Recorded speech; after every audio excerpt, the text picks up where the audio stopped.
Not playing Best Ball DraftKings, you're missing out. Here's what you need to know. DraftKings Best Ball Millionaire Contest is the biggest fantasy contest ever. We're talking $15 million in guaranteed prize pool with that's right, two millionaires being crowned for first and second place. If you're a set it and forget it type, then Best Ball is for you. No waiver wires, no roster management, bigger rosters so injuries won't end your season. Only the draft, and that's it. You're set for the season. Still not convinced? Check this out. This year, DraftKings is offering everyone draft one, get one special. Your $20 entry fee scores a bonus ticket. Get in on the best ball action. Download DraftKings app. Use code Shannon. That's code Shannon. All customers who enter NFL Best Ball 15 Millionaire Contest to get a bonus ticket and get a shot at being crowned one of two millionaires. Only on DraftKings. The days are warmer. The walks are longer, and one easy way to help your dog shine this season is with fresh, healthy food from Farmer's Dog. Farmer's Dogs make fresh, real food and delivers it right to your door. Recipes are developed by vet nutritionists, made from real meat and veggies, and proportioned just for your dog, making it easy to say goodbye to burnt brown balls. Feed your dog real food with real benefits. My Pomeranian Teddy loved the stuff, and his coat has never looked better. It's smart, healthy pet food you can feel good about feeding your pup. It's the best option for your dog of all life stages because it's not kibble, it's not canned goo, it's real healthy food. And it doesn't matter if your dog is young or old, it's always the right time to begin investing in their health. That means more happy, healthy, full years together. Get 50% off the first box of your fresh, healthy food from farmersdog.com/nightcap. Plus, you get free shipping. Just go to farmersdog.com/nightcap to get 50% off. That's farmersdog.com/nightcap. Hello, ladies and gentlemen, and thank you for joining us again for another episode of Nightcap. I am your favorite Unc, Shannon Sharpe. He is your favorite number 85, the route runner extraordinaire, the Bingo Ring of Fame honoree, the legendary. He's an all-pro. He's a pro bowler. Sam Ochocinco, all the way to Oregon State, to Cincinnati, where he cut his teeth. Y'all know him from Liberty City. That's Chad Ochocinco Johnson. Yes, and thank you for joining us. Please make sure you hit that like button. Please make sure you hit that subscribe button. And please make sure you join the Nightcap podcast feed wherever you get your podcast from. And remember, every podcast subscriber counts. Because of you, we've been able to enjoy a level of success that we didn't expect to reach this early. So thank you for liking, for subscribing, and telling family, friends, and loved ones to go check out Nightcap. Yes, sir. Make sure you check out Shea by Laportier. We have it in stock. So thank you for your patience when we didn't have it in stock, but you waited for us. Thank you so much. We have it in stock, and we'll get that out to you promptly. Please go follow my media company's page on all platforms. That's Shay Media, and my clothing company, 84. The link is pinned at the top of the chat. Okay. Ocho, I guess we're going to jump right into it. Yeah. Tom Brady once again stokes rumors about coming out of retirement. On one of his recent blogs on YouTube, he says he still keeps in shape. I just want to make sure all you young bucks in the NFL know that if I want to come out of retirement, they still got something to deal with. Brady just turned 47. He retired after the 2022 season, and he has not played a game since January 16th of 2023. Ocho, why Brady keep doing this? I don't know. I think he like it. I think he like it, or he might be setting it up for some big. I don't think it's a return to the game of football, but I mean, he's already going to anchor the CBS Fox network, right? Oh, Fox is Fox. Okay, number one team. He's gonna be anchor on Fox. So him coming back is probably not likely, but he might be setting up for something else. He just planting the seed. I'm not sure what the seed may be, but obviously playing football is not it. Why would you give up $37 million? He got a 10-year deal damn near at $400 million to talk. Yeah. You get to, I don't give a damn if he comes back and plays another 5 years. Yes, sir. I'm going to tell you what my brother told me when I thought about coming back for year 15 instead of taking that desk job at CBS. Right. He said, boy, you get too old to play football. You don't get too old to talk. I like that. So let me ask you a question, Ocho. And one of the things that I had to decide, if I won another Super Bowl, was that going to change anybody's perception of me? No. If I had another 1,000-yard season, another 50-catch season? No. No, sir. What can Tom Brady do to change anybody's perception of him.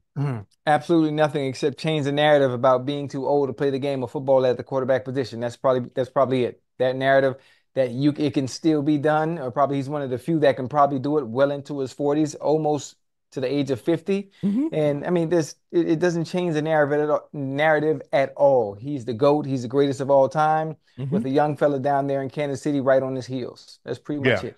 I just think that, look, there are going to be a lot of guys that's Hmm. going to play unless if they don't suffer significant injury. You're Hmm. going to see a lot of guys playing 18, 19, 20 Yeah. seasons. The Yeah. rules will allow it. Yeah. You can't punish the quarterback like you once could. And if you could, man, they get sawed in half. You don't want to take that kind of punishment, Yeah. Ocho. Oh yeah. So look, I just think he's having fun with it. I Mhm. think As Tom from always. time to time, like y'all know me, y'all know I can Hmm. still do this, right? Yeah. And Um, Go ahead. this is the thing I like about the new Tom. I call it the new Tom because the Tom in New England is the Tom in New England is the serious Tom. I'm about business Tom. I'm coming to my job. But the Tom we got in Tampa Bay was the side that the players got to see inside the locker room when there were no cameras around. The Mm-hmm. fun Tom, the personality Tom, the Tom that makes jokes.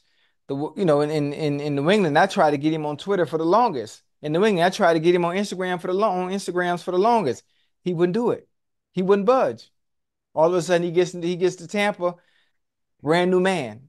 I can finally be myself. I don't want to use the words as I'm finally free, but I can just be myself without having to mask who I truly am up under the Patriot way, if that makes sense. And Yeah. we get to see the fun guy. We get to see the fun guy on Twitter. He's making content videos and having fun. And I think it's dope. Vlogging and all this other stuff. And that's a Tom that we never got to see. Well, we got to see it, that fun side of him, but the world never got to see it. And now it's a coming out party for him, and he's taking advantage of it. I think the thing is, for the most part, Ocho, the only guy that really was himself at all times was Gronk. Yeah. Gronk Oh was yeah. Gronk. Most definitely. Gronk Most Gronk definitely. was that college frat guy that Hmm. drank beers, had a good Hmm. time, yelled and screamed. He took care of Yep. his business off on the field. There's no Hmm. question about it. Yeah. But he was himself. Coach Belichick wasn't able to suppress who Gronk Hmm. was. Uh-uh. The Gronk that you see, that's how he is. He's Yeah. really what you see. Is what He's you really get. that's how he is. Yeah. He's a big, fun-loving frat. You think of a frat guy at a PWI that Uh-huh. drinks, have a good time, go have on khakis and a blazer when he goes Yep. somewhere. That's Gronk. But he's going to have a great time. He's a Yeah. great guy. He's a fun guy to be around. And Hmm. Coach Belichick wasn't able to suppress that. Yeah. I don't know if we got anybody else personality in New England Hmm. other than Gronk. And when No. you got and when you got because I think the thing is that you understood why you was there. He Hmm. controlled everything. There was never a Oh yeah. situation where I'm here because the coach wanted me, but the general manager didn't. I'm Hmm. here because the general manager wanted me, but the coach didn't. Right. They're the same person. So you Hmm. know you was there because of Coach Belichick. Yes, You sir. know if you weren't there, it was because of Coach Belichick. Hmm. And for the longest time, Tom was okay with that. But at some Right. point in time, Tom realized I'm doing all this, and you Hmm. still treat me like the 23rd, the 50th, the 48th guy on the roster. Yeah. So why the Towards hell the am I end. doing all this? Yep. Towards the end. Yeah. Yeah. Yes. He's like, Yeah. I'm not on Twitter. I'm not doing any of these things. And I Hmm. still get the same abuse. I get the same. Nah, hell Yeah. nah. So as you notice at the time to end, he stopped Hmm. coming to OTAs and he Hmm. stopped doing all that Hmm. that I training. yeah. He's like, nah. I think it got to the point where Bill understood the position. He felt Tom's time had maybe run its course a little bit with the Mm-hmm. Garoppolo situation. I think Tom felt the pressure of Bill probably wanting to go in that direction. Yeah. I think Tom might have talked to Kraft and saying, you know what, I don't want this individual over my shoulder. You know how that is for starting quarterbacks. Yes. Um, and I think they just had to get rid of him. And I listen, I could be speculating, but I'm just thinking how it played out in my head and how it played out hell in front of all our eyes. That might have been the issue. And I think Tom really had nothing to worry about, but I think it was Bill. Bill was ready to go in another direction, feeling that Tom had done Yeah. all he can, all he could. and not realizing, Tom leaves and goes and wins another goddamn Super Bowl. Mm-hmm. That's crazy. That's Like always the fear. In a perfect story, you couldn't write it any better. To leave a team where coach assumingly doesn't believe in you anymore and wants to move on, and you go to the next team and win a Super Bowl. And it's people like Tom Brady that make people think playing the quarterback position in the NFL is easy because Yeah. him and Patrick Mahomes make it look so fucking easy, yet it's so difficult. They make it look so easy, but yet it's so difficult. I think the thing was, look, the writing was on the wall when you Yeah. heard when the Seth Wickersham wrote this article about how they came to a come to Jesus meeting, Right. and Mr. Kraft gave Coach Belichick an ultimatum Yeah. that Jimmy Garoppolo was going to be traded Yeah. against Coach Belichick, and he didn't want that to happen. Yes. That was his guy because Yeah. Coach Belichick had been in the NFL long enough to know that you need a bridge. That if you let a quarterback rot on the vine and you don't have a bridge, you get the Miami Dolphins. Yeah. You get the Buffalo Bills. And so you don't have that succession plan, or like the Green Bay Packers. You go from Brett Favre to Aaron Rodgers to Jordan Love. Now they got lucky.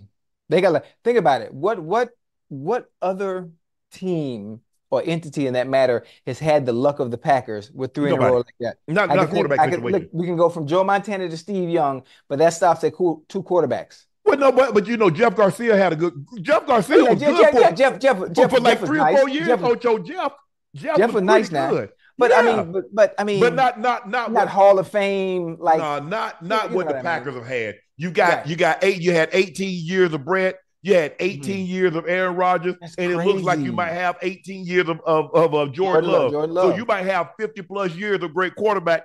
Almost like the Steelers coaching situation. So you knew it was coming. And I said this at the time. Right. When Tom wanted an extension on his contract, and all they did was take money and give it to him in a signing bonus, and then they extend it. Right. I say he gone. Yeah. Why would you not extend him? If you wanted him, that's a golden opportunity. Yeah. And so now, and I remember, and I said this also. Right. I said, Tom, Mr. Kraft won this one. He won't win the next one. Coach Belichick's going to get his way because he's not going to stop.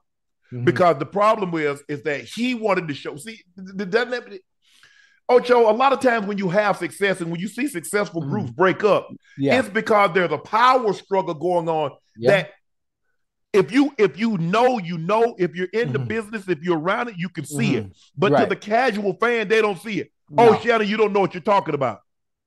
You see, when Bill Walsh retired, they won the Super Bowl the next year. Yeah. So there was no, it was Bill, it was Joe. They won the Super Bowl next year, and they got to the NFC Championship. They was going for a three-peat. Yeah. So now there was always a question: who's most responsible for the Patriots dynasty? Is it Tom? Is it Bill? I think it's a little bit of both. All I know is one guy went and won a Super Bowl and went to the playoff every year, and the other guy went to the playoffs one year, got bounced in the first round, and never went back to the playoffs again. Yeah, well, I think on Bill's behalf, you have to think the importance of the quarterback position. We all know it. Everybody in the chat that's listening, you understand how important the quarterback position is. Now, when you're not able to fulfill that spot, then you're not able to do other things with the freedom that Bill had when Tom was in place. Right. You have to understand, when you look at the New England Patriots and the landscape of that team throughout the years, the pieces to the puzzle constantly change each year, whether it be offensively, whether it be defensively. But as long as you had that centerpiece in Tom there and everything ran through him, you were going to be fine. You were going to be set. You could do any and everything because you understood he was going to protect the ball in the most crucial times and not turn it over. And all you have to do is go play defense. And what was Bill Belichick? He was a defensive genius. Yeah. He's a guru on the defensive side of the ball. And listen, they did the best job at taking away your best weapon. They were the best at that. And it's just unfortunate. I don't want to say the word. I don't want to use egos. I don't want to say egos got in the way, and it was a damn pissing contest on who was responsible. But I think it ruined a great thing. It ruined a great thing. Of course. I think the thing is, Ocho, because you saw coordinators come and go, be it offense, defense, it didn't matter. The players and people like, well, Tom, you have to understand, everybody can't play in that system. Every great player can't play for Coach Belichick. He took players when he goes in drafts, they're doing an evaluation about ego. Is this guy going to be okay catching one pass, two passes 1 week, and then maybe not catch another pass for 2 or 3 weeks? And so you have to evaluate that, because the one thing that you're not going to do is mope on Coach Belichick's time. Oh, no. He's going to get you up out of there. So you have to understand. You have to, if you, like I said, Ocho, if you know, you and I played the game for an extended period of time, so we know how that things work. And I had a coach very similar.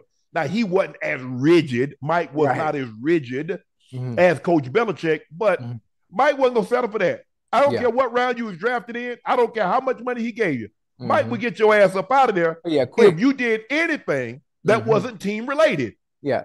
And matter of fact, the fact that you say that, remember you asked me not too long ago, maybe 2 or 3 shows ago, you asked me, was I okay with how things were going in New England, being that it wasn't a productive season that I'm used to having? You know, you look at my goddamn numbers every year, you already know what time it was. I was giving that work. And he was like, well, listen, whether I was okay with it or not, I understood once you walk in that building, nobody even has to say anything, Unc. I don't know what it is about the Patriots and the Patriot way, and you having a great understanding that you're expendable, no matter who you are. Small example. Chad, well, you saw it happen, Ocho. Hey, look at all the great players that they had. They cut Lawyer Malloy on a Tuesday. Ty Law left. Willie McGinnis left. All those guys. Vince Wolf. It didn't matter. Yeah, it didn't matter. Richard Seymour. But let me tell you something. You know when you can do all that? When you got that goddamn 12 sitting back there and you ain't got nothing to worry about, because you can feel all the other roles via draft and in the offseason through free agency. But then think about this. One of the reasons why I probably would have never, even if I didn't have this example or saw this example, Randy Moss was upset about something. I think it might have been contract, it might have been money. He was just coming off that season. What did he do? 2 touchdowns. And he had, what did he do? And he said something in the media about contract. About getting paid. You remember that? I do remember. And he went back to Minnesota. He was gone, what? It wasn't even 24 hours? Yeah.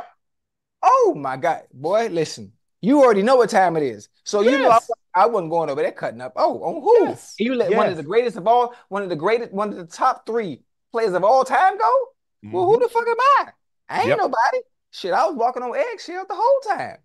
Well, the thing was, Ocho, they should sell Tom Brady at Alta Sephora, because he's the greatest makeup ever, because he can cover up all blemishes that the Patriots had because he was so good. So he's makeup, and there only been a handful of guys. You get a guy like Patrick Mahomes that can do that. He's makeup. Tom Brady, he's makeup. Those guys like that, you got blemishes on your team, they can hide them. Yeah, they're the filter on IG.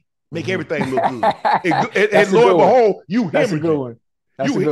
You fat, you out of shape, you terrible. But that guy can make you look good. Yeah. And Tom Brady is the ultimate makeup. And we might not ever see that again. Now Patrick Mahomes is firing. Yeah. But what Tom was able to do, I thought when he got to 3 in his first 3 or 4 years, I thought he could get to 5. I ain't see that. I ain't see 7. And I didn't see them constantly in contention. I mean, think about it. He lost to Peyton 3 times in the AFC Championship game. Yeah. He lost to Eli twice. That's another 5 appearances. That's another 5. Could have been 3. That's crazy. When you think about it.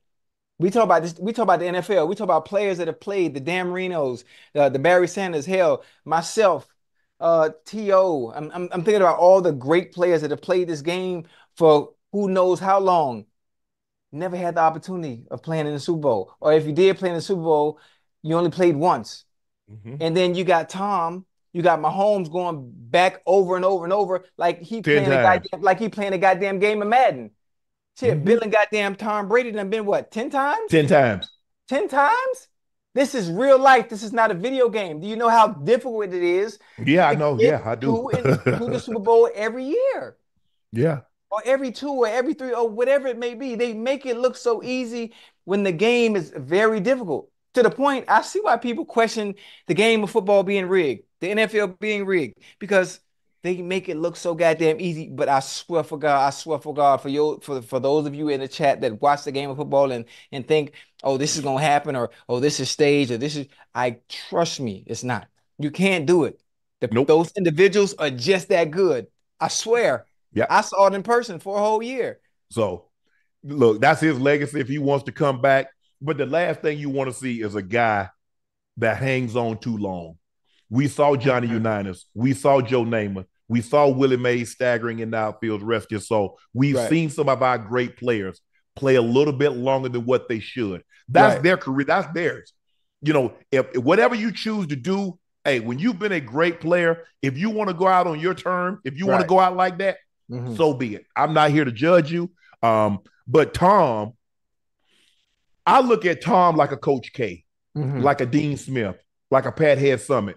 Unless he did something so egregious that is just unforgivable. Right. You let him go out when he wants to go out. That's what they did for Coach K. That's what they did for Coach Smith. That's what they did for Coach Summit. That's what they do for the greats. Coach Wooden. I believe Tom is so great of a player. He's been so great to that organization. He's been so great to the city of Boston and the surrounding areas. You let him go out on his own. You're like, Tom, how long you want to play, Tom? I'm serious, Ocho. Yeah. You do. Yeah. You do. Yeah. I mean, listen, if he was to come back, I don't think it would be the Patriots. I don't think it would be. And the funny thing about it, no, he's done with there. Huh? Yeah. And the funny thing you said about, the deal with Fox and 37 million or whatever it may be. You know what? Fox ain't going nowhere. No. Fox ain't going nowhere. Fox is going to always be there. Being able to talk and be in that booth and be in that broadcast, be in that booth doing football games and commentating and breaking down games, that's going to always be there. But at 47, if I want to fulfill that childhood dream and that urge to play and compete one more time, I mean, there's an opportunity and chance for him to do it because he is the one person that can do it at 47. J.J. McCarthy 2024 season is over before it got started. The Vikings rookie quarterback will be sidelined until 2025 after undergoing surgery Wednesday to repair a torn meniscus in his right knee. This leaves the team veteran Sam Darnold, who signed a one-year contract worth $10 million in March, as the likely starter in 2024. There are other quarterbacks on the Vikings roster, 2023 holdovers McMullins and Jaron Hall. McCarthy suffered the right meniscus tear during the Minnesota preseason opener against the Las Vegas Raiders on Saturday and sat out of Monday's practice with the initial thought was knee soreness. Further testing revealed he had torn his meniscus, prompting surgery. Listen, I'm not, I don't wish injury on nobody. I show love and I praise everybody. I always take it back to nutrition. I think about our days when we played, we had 2 days. We practiced 2 hours and 30 minutes a day.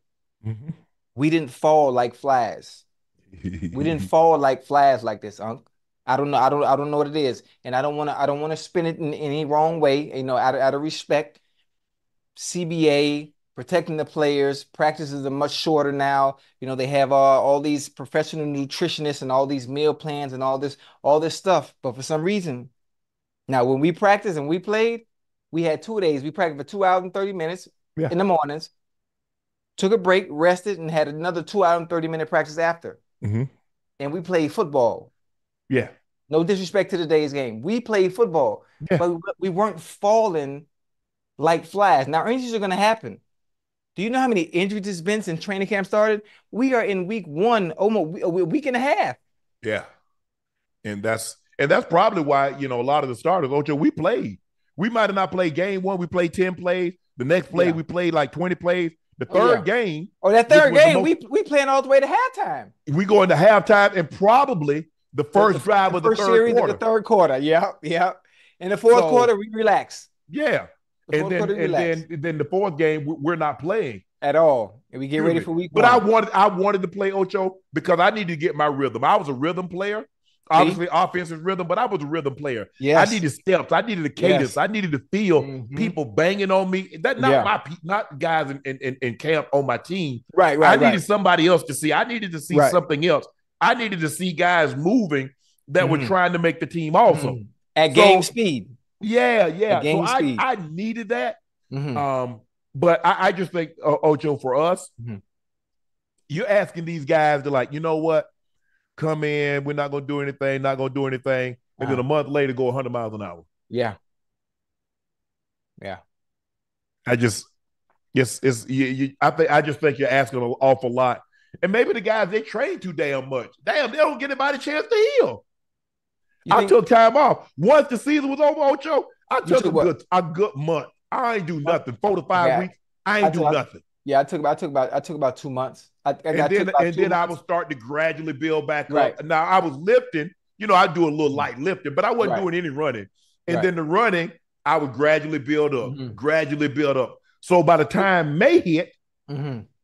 now I'm about 75, 80%. Mm-hmm. Now June, I'm gonna ramp that thing up to get to about Go. 95, and then I'm gonna start Mm-hmm. tapering it back down, getting Right. ready to go to camp, make sure I ain't got no tweaks, no anything. Mm-hmm. Because the last thing you want to do is go into camp Yeah. nicked.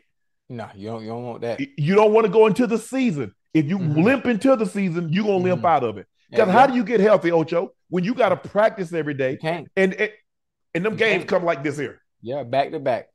back to back. Back to So back. hopefully the rookie bounces back, because he looked like he was off to a promising start. I Yeah. know that's not what he envisioned for his rookie Mm-hmm. season, but hey, bro, Yeah. He gonna he'll be up. all right. Yep, he'll up. I He'll mean, learn but, a I mean, lot. but what the Vikings do need to do, or what they Right. do need to do, and then it's just no disrespect to what they have on the roster that's left. Now, who do we expect to be the starter now? Sam Darnold. Sam Darnold? No disrespect to him. No disrespect to him. But we've seen the small sample size of what he brings to the table. No, we Now, see a if, large if sample size. okay, well, I'm Yeah, calling what he's done so far a small sample size because not much. it hasn't been much, and I No. mean no disrespect. Mm-mm. The eye in the sky don't lie. The film doesn't lie, and I mean that in Mm-mm. the most respectful way. Sam, I love you. Now, what they need to do is to get a veteran because number He is 18 a over there. veteran. No, I mean, Unc, you know what I Oh, you mean. talking about, well, Nick Mullins? Nick Mullins. He's with Shanahan, and but Ocho. The thing Come is, on it's now. hard to get 18, veteran 8, players because it they can't costs so much. they can't do 18 like that over there, Unc. Eh, They got to get that young fella somebody. They got to give him some type of Oh gunslinger. yeah, They got to give him some type of security, some type of something, because what's going to happen is the numbers are going to what's the word I'm looking for? decrease. They're going to decrease because of who's at the helm. They got to get him somebody in there. I don't know who. Who? Where's Garoppolo? I don't know where Jimmy G in Atlanta. He's in Atlanta? I don't know where he's at. I'm just somebody who can hell, Fitzpatrick. Bring Fitzpatrick out of retirement. Nah, it's over. Fitz Magic. I mean, listen, He's not Magic. I The know, Rams. Oh, man. he's at the Rams. Oh, he is? Yeah, but he's behind Stetson Bennett, because it's Nah, Stafford, Bennett, and then Jimmy G. listen. Jimmy can sling that thing, man. The porn star Jimmy can sling that thing. Yeah, I thought he was going to be at the AVP convention, but hey, they need to go get him. And I'm telling you, at some point in the season, Justin Jefferson is he gonna act a fool. He gonna act a fool. as much as Dak Prescott's contractual future has been a constant talking point in the offseason, he says he's not consumed by it. I'm not putting that much thought into it, hoping it gets done now, hoping it gets done in a couple of weeks during the season or whenever it happens. I just know conversations are on the right way. Mm-hmm. Dak is in the final year of his deal. He's set to make $29 million, count $55 million against the cap. Without an extension, Dak will hit the free agency market and count $40 million against the Cowboys cap in 2025. What he has, Ocho, they cannot franchise him. Right. They can't trade him either. They cannot trade him. So he has all the power. Yeah. Yeah. Which you know what? Think about this. How many times are players in a position where they have the team by the balls? Think about it. Not often. Not often. Not often at all. I mean, it's a chess move. If I was Dak, I mean, what do you do? What would you do if you was Dak? If I was Dak and understanding the circus that comes with being a part of the star, I would bet on myself like he's always done. Like he's always done. Well, he got no choice now, Ocho, because I don't think they're gonna get it done, because what he's looking for 60 million. He's looking to reset the market. He's looking at something around 5 years, $300 million. So he should be able to do, and I think that's what's holding up CD's deal as well. So I think Wait, that's the thing, Ocho. you That's said what they're 60? looking at. Huh? 60? He's looking at 60 million. He's looking to reset the market. Well, if you're gonna reset it, let's go 56 a year. That No, not that ain't resetting the market. 55, you got three guys making 55. In order to reset it, you got to go 60. oh, I'm just telling you, because here's the thing, Ocho. And that's Jerry might say I'm not willing to go there, but in free right. agency, Oh, in shit, order to get a free player, agency, he might get 65. in order to get a player to leave the situation that he's currently in, you're going to Yeah. have to overpay. Hey, yeah, most definitely. Every time. And this is the wonderful thing about the NFL too, depending on when a player's time is up, because very few times do you get to a position where you are it's unrestricted, right? Am I saying it right? Yeah, he's gonna be unrestricted Unrestricted free agent very few times, especially the quarterback with position, no because chance of the tag being placed on you. nothing. So that means you're getting every bit of dollar plus some, because whenever, especially somewhat a quarterback like the caliber of Dak Prescott, which some will make fun of and say, well, he hadn't done anything. Listen, he changes the dynamic of a team because there's no one else you can put in his place on the Cowboys right now, except maybe the top five or six quarterbacks in the NFL, and they would still do the same thing and probably a little further in the postseason. Yeah. But Dak is All a right, very Ocho. good I hate to quarterback. cut you off, but we got a very, very special guest. Hey, We got the Olympic 400 What up, meter hurdle baby? champ. what's up, That's boy? right. What That's up, my nephew. baby? He came back and redeemed himself. He said, "Unc, Yeah, I'm coming back." When I yeah. had the You conversation with got to him in come in. I had to come in with 2021, the looks like you, Och. Hey, what's up, baby? he said he's coming back. He wanted revenge. He's been chasing Karsten Warholm, the world record holder, for the Mhm. better part of 3 years, and Yes, he sir. finally tracked him down. The Norwegian and the Rai. Here he is, ladies and gentlemen, your 400-meter hurdle champ with a time of 46:46, Rai Benjamin. Yes, sir. Nephew, what's going on? Hey, I'm living the dream right now, Unc. Living the dream, brother. Let me ask you this, Rai. Obviously, you had an outstanding season. You have been performing really, really well. Give us your mindset going into the Olympics. You had raced him. I think you raced him once before at a Diamond League meet pre-Olympics. And Yeah, so you we're had to feel good because you beat him. And you had beaten him 3 times since he last beat you, I think, at the Olympics. Budapest. Yeah, in Budapest. They Right. won Budapest last year, and then we went to Prefontaine. I won that meet. Then we went to Monaco before the Olympics. That was a big one. We were all there. I won that one. So going into the Olympics, I felt really confident. I was calm. I really trusted myself. I think mentally I was in a way different place than I Yeah, was I could uh, tell. yeah, previous years and previous seasons. So I mean, I went in, I had the confidence, like it felt good. The energy in the stadium was ridiculous. It was Mhm. actually like I've been to a lot of football games. Yeah. I've been to Death Valley, LSU, Mhm. Okay. and I have never heard a stadium get that loud in my entire life. It was crazy. Wow. That's So dope. it was phenomenal experience. So just I went in with a completely different mindset, and I was like, yeah, like I'm the guy to beat, and Mhm. the only person that's gonna beat me is me. So yeah. Yeah. I have a question. Speaking of that race at the Olympics, did you understand his strengths and weaknesses? And did you have any type of strategic game plan going into that race and knowing what to do and when to kind of hit it, when to back off? Like Yeah. what was your plans in general? I think so. Over the past 3, 4 years, we raced so much. So Hmm. I have seen every single race plan, every race strategy. Right. And I think for me, we're the three of us are so good that Hmm.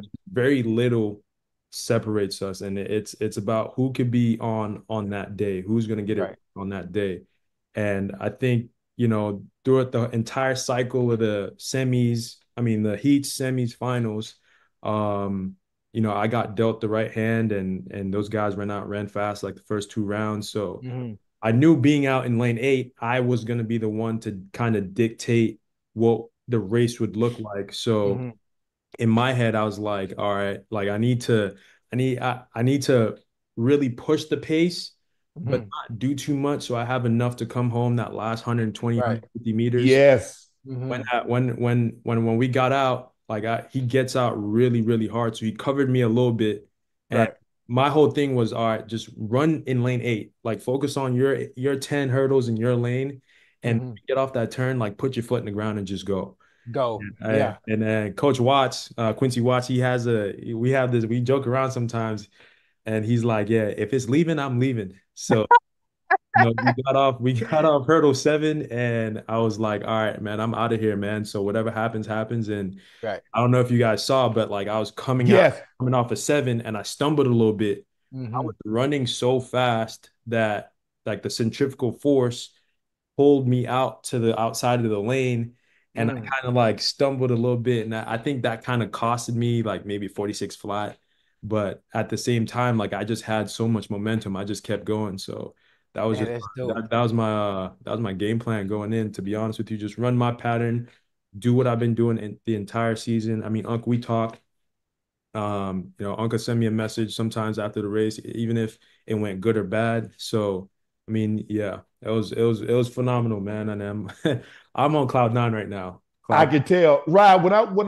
The thing I always wondered, I say, and all these guys, you look at yourself, I mean, the 4 fastest guys ever in hurling history was in that race.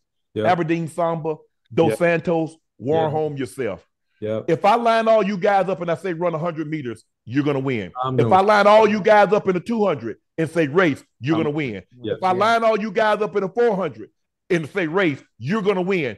I sir. say, why don't Rai put this man under the gun? See, it's a different. So the 400 and the 400 hurdles are two completely Completely different. different animals. Yeah. Really? And yeah, Yeah. it's a completely different rhythm. And if anything, it's like, when you drive a really fast car, it just kind of wants to go all the time. Yes. Mhm.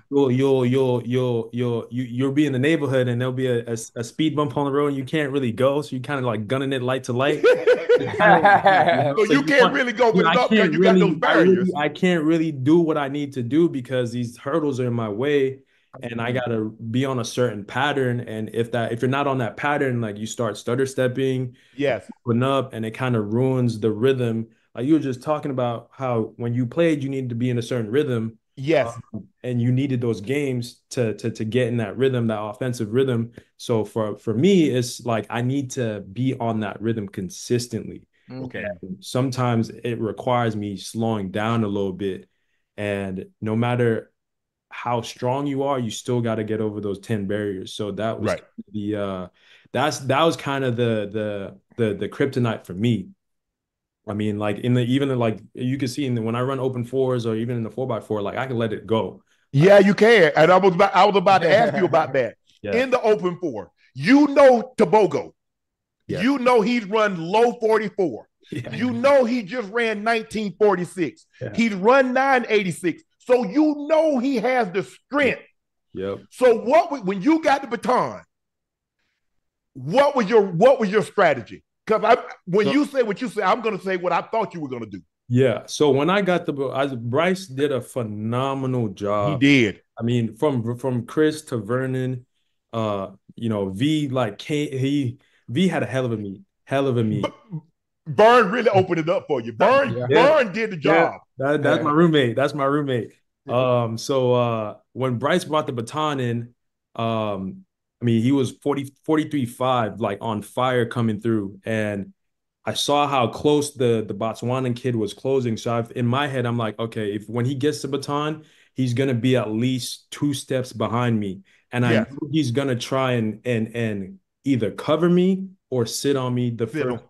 the first 100. So in my head, Mm. I was like, all right, don't blast the first 100 like you usually do. Mhm. Out in about like 10-9, 10-8, so you can hold it down the backstretch. That way I can get his legs moving because Yeah. he's a 200 guy and he just ran 19.4. So my whole thought process was he could probably make it to, I know he can run to 300. He could probably make it to 350, and this last 50 is going to be hot if I could bring us through 300 at like 31 flat. So I'm like, all Right. right, in my head, I'm just like, all right, take him out first 100 and let him spin his legs down the back stretch. And he was doing that, and like I can hear him, and it got so loud in that stadium, but I can hear him behind me. So I'm in my head, I'm just like, all right, stay calm, keep that cadence, keep spinning. And he stayed at bay. And then we got to that last 120, and it looks like I was jogging, but I No, mean, you open. You my open. form so smooth, I was open, Yeah. man. And I was just like, Yeah. all right, we're gonna get it this last 100. So Mm. this last, we got through 300 to 350, and he's still at bay.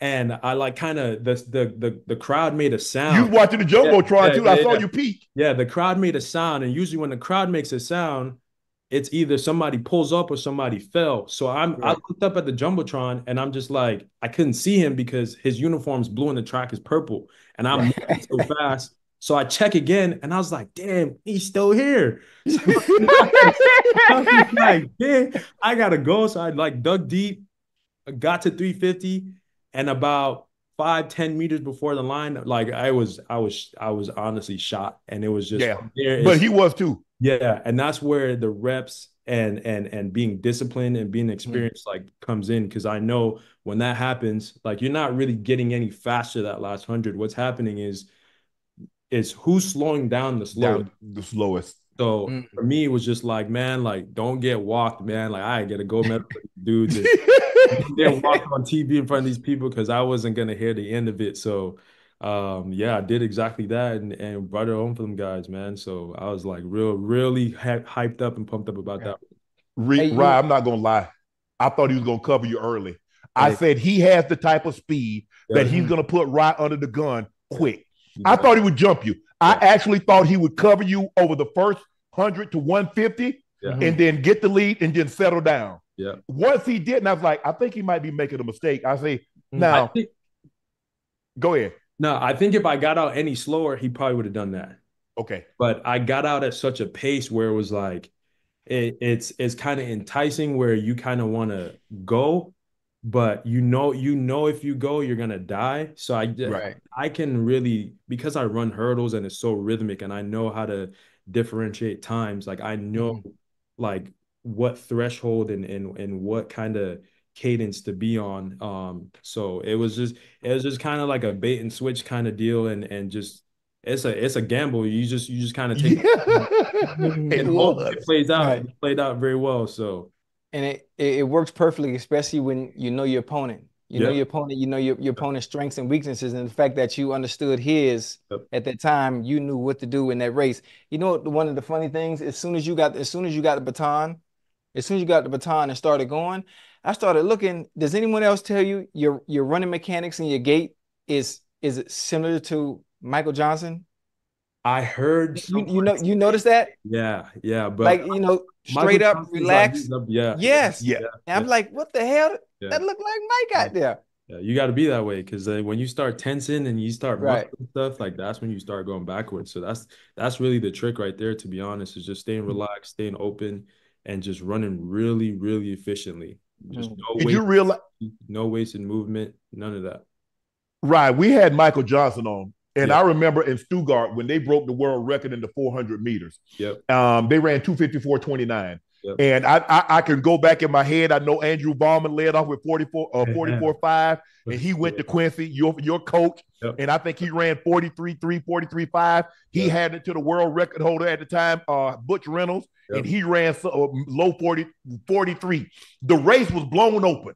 Yep. Michael Johnson got the baton, and he said, because we had almost broke the world record, we broke it, but I ran like mid 44, almost 45, because I was asking him, I said, Mike, you do realize you ran sub 43 with a 30-minute lead, with a 30-meter lead. Yep. And I said, why? He said, because I didn't want to hear their miles. He said, they had talked about me so bad. So Yeah. he ran 42.9. Did you think you guys had a chance going into that race? Did you think this was going to be the second fastest 4x4 in the history? I thought we could have broken it last year. So after Mhm. Budapest, like if you go to my Instagram, you look at my last relay post from Budapest, I was like, let's go after the world record next year, because we had all the pieces. Quincy's running well, V's running well. I mean, I could get on a relay and give you a really hot split. Michael Norman, he was coming back to run well.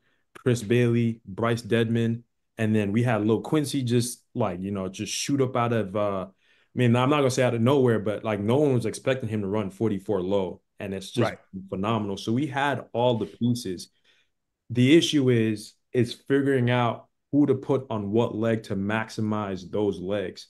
And I think because Quincy had that little tweak in his hamstring in his final, like we had to reshuffle the order. But I knew we still had the pieces because V had split 43 twice in the mix. Yeah, and I knew but 3 times because he ran the mixed relay twice and he opened in the qualifier. Yeah. So V had the 43 in him. I knew Bryce had 43 in him as well too because he was consistently running 40, 44 lows. So I knew if Bryce lights come on, he's gonna bring that stick around because he's from Texas A&M, so he's gonna run. And it just all came down to what my leg would be. I actually wanted to run second this meet because I knew if I ran second, I would run 42.8 or 42.9 on that. Wow. Yeah. Because I just know second leg is the best. It's the best leg because you can, on that tangent, when you cut in, you can kind of cheat some meters if you do it right. That's why all them second leg splits were so fast. I mean, you still got to be fast to be on that second leg, but like if you do it right and you run a good tangent, like I'm telling you, you can cheat it a little bit and you can get that split. So initially, so when that happened, Coach Mike Marsh came and was just like, "Hey man, like I need a dog on anchor leg because you had to be on anchor." Yeah, so I don't know, Rai. I don't mean to cut you off, but Rai, I don't know if anybody could have held Tobago off other than you, because you, like you said, you had a strategy. Yeah. He didn't put you under the gun because of your pace. I think somebody else would have panicked. Yeah. And if you panic in that situation, he's going to chase you down like the Great Britain did Antonio Pettigrew. Yeah. We saw Lowe, a good friend of mine, Angelo Taylor, same thing in the Olympics. If you panic on that anchor leg, because everybody got their boy dog on that anchor. Right. So everybody can go sub 43, could go sub 44 on an anchor leg. Yep.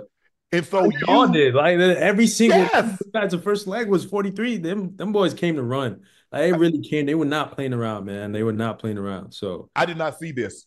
I did not see 254, 35. I damn sure didn't see the women. Challenging the Soviets, because I'm old enough to see that, remember that race in Seoul when the Soviet women and it was Flojo and the 400-meter champ on anchor leg. What an asterisk on the Soviets, man. Listen, hey, they weren't there, so they not there for me. But man, I mean, you ran 43.13. Tobago runs 43.03. That's the fastest split that you've ever run by far. Yeah. Did you know? I mean, think about it now. You just run 44, 46 through the rounds, qualified, did what you needed to do. The night before. Yes. Did you know you had that in your legs? Not really, to be honest with you. In my head, I'm just like, yo, man, like when we both got the stick, I was like, I don't know if the broadcast showed it, but I like turned in the stands and I just started to smile and I'm like, yeah, this is about to be crazy. Yeah. Like, yeah, I got locked in for this one. But I mean, when it comes to the relays, like I'm usually, that's the fun part. Like I always tell people that's the fun part. The hard part is doing your individual event. The fun part is when you get all those guys together. And although we're there as a team, track and field is an individual sport. So it's just one of those things where you have a moment to share as a team. And I think that's where I thrive, is when we come together as a team and share like this experience. So when I got the stick in my head, I'm like, I can't let these boys down because they did their job. So I got to do mine and finish. It's all on you. And bring home gold for Team USA. So that was the focus for me, but I had no idea. We got the back stretch. My agent was on the back stretch and I was like, what did I split? He was like 43.13. I was like, there's no way. But I couldn't believe it. Cause like after I got done, like I wasn't on the floor. I mean, I had a little bit of lactic acid, but I just feel like I was just so excited from. You was floating, bro. It was like, man, it was great. You were definitely floating. Yeah. Can I ask you this? Can I get you the women? Yeah. You had Femke, you had Sid, and everybody's trying to build this thing up because Femke won the indoor. She ran 49.17. Yep. We saw Sid who really she's run 22:07 in the 200 meters, which is still like the 8th or ninth fastest time ever covered by a woman in 2024. We saw her run 48:75. It's just slightly off the American record. Why was they trying to build this up when Femke has never been close to see it? I think because the week prior, Femke went to this meet and had run 50.9. So, and she did it by herself. And I think what people neglected about that, although, I mean, 50.9 is ridiculously fast. And she did a phenomenal job just navigating 10 hurdles by herself doing that. I think what people neglected about that meet, because a lot of fast times came out of that meet, it was at altitude. Yeah. And a lot of people don't realize when you're at altitude, you have less resistance in the air. Yes. So that's why that kind of hype came. And you kind of want to build the hype around the event too, as well, too, because Femke was running well all year. And it seemed as though that she was the one to give Sydney a run for her money. But Sydney is like, she's like, man, like, you seen John Wick?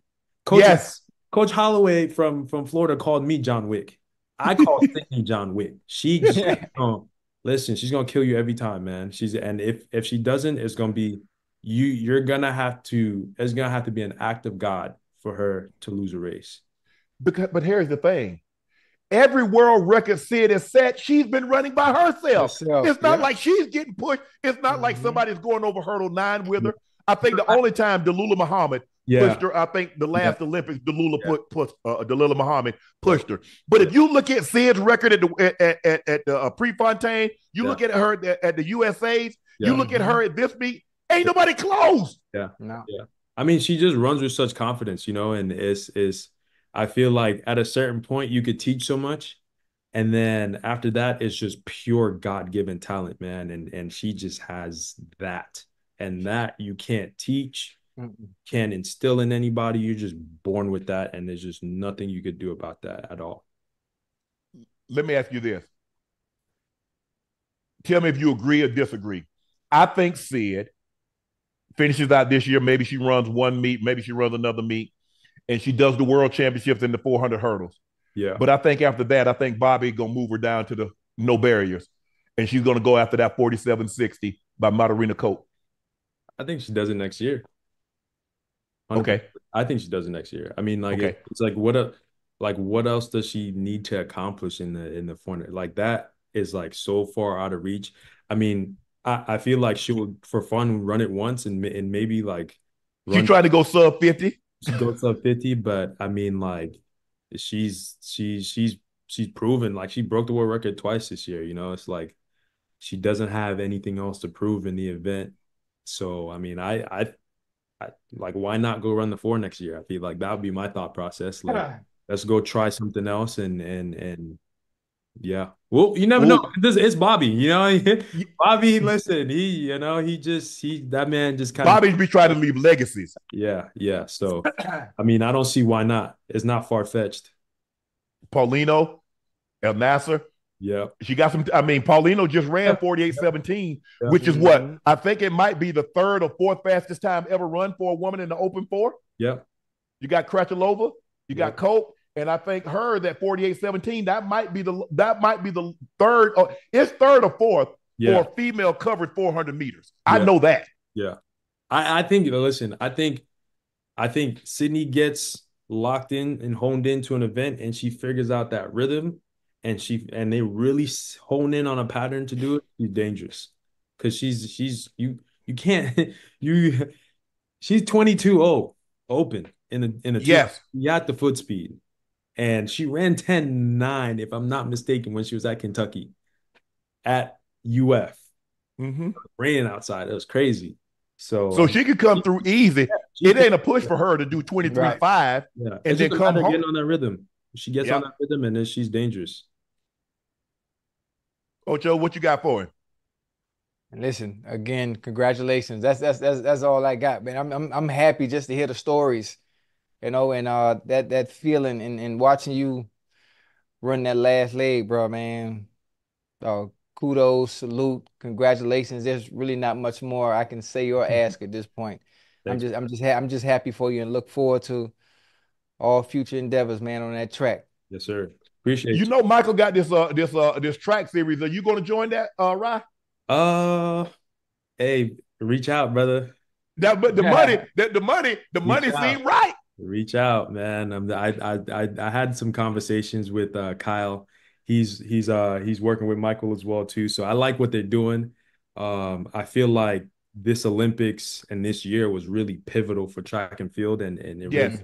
it really got we got some new eyes on the sport and people interested. So it doesn't stop for us at the Olympics, guys. Like we have a whole season and we have this coming up. So all those head-to-heads that you saw at the Olympics, like you can see them on numerous occasions throughout the year. And Sid's going to be on that circuit as well too. I know one of the first ones that Michael signed as well too. So I know a lot of people like give her a lot of grief about not racing enough during the year. Well, you're going to see her race there. So tune in. But they reach out to me. Hey, I'm in there. You feel me?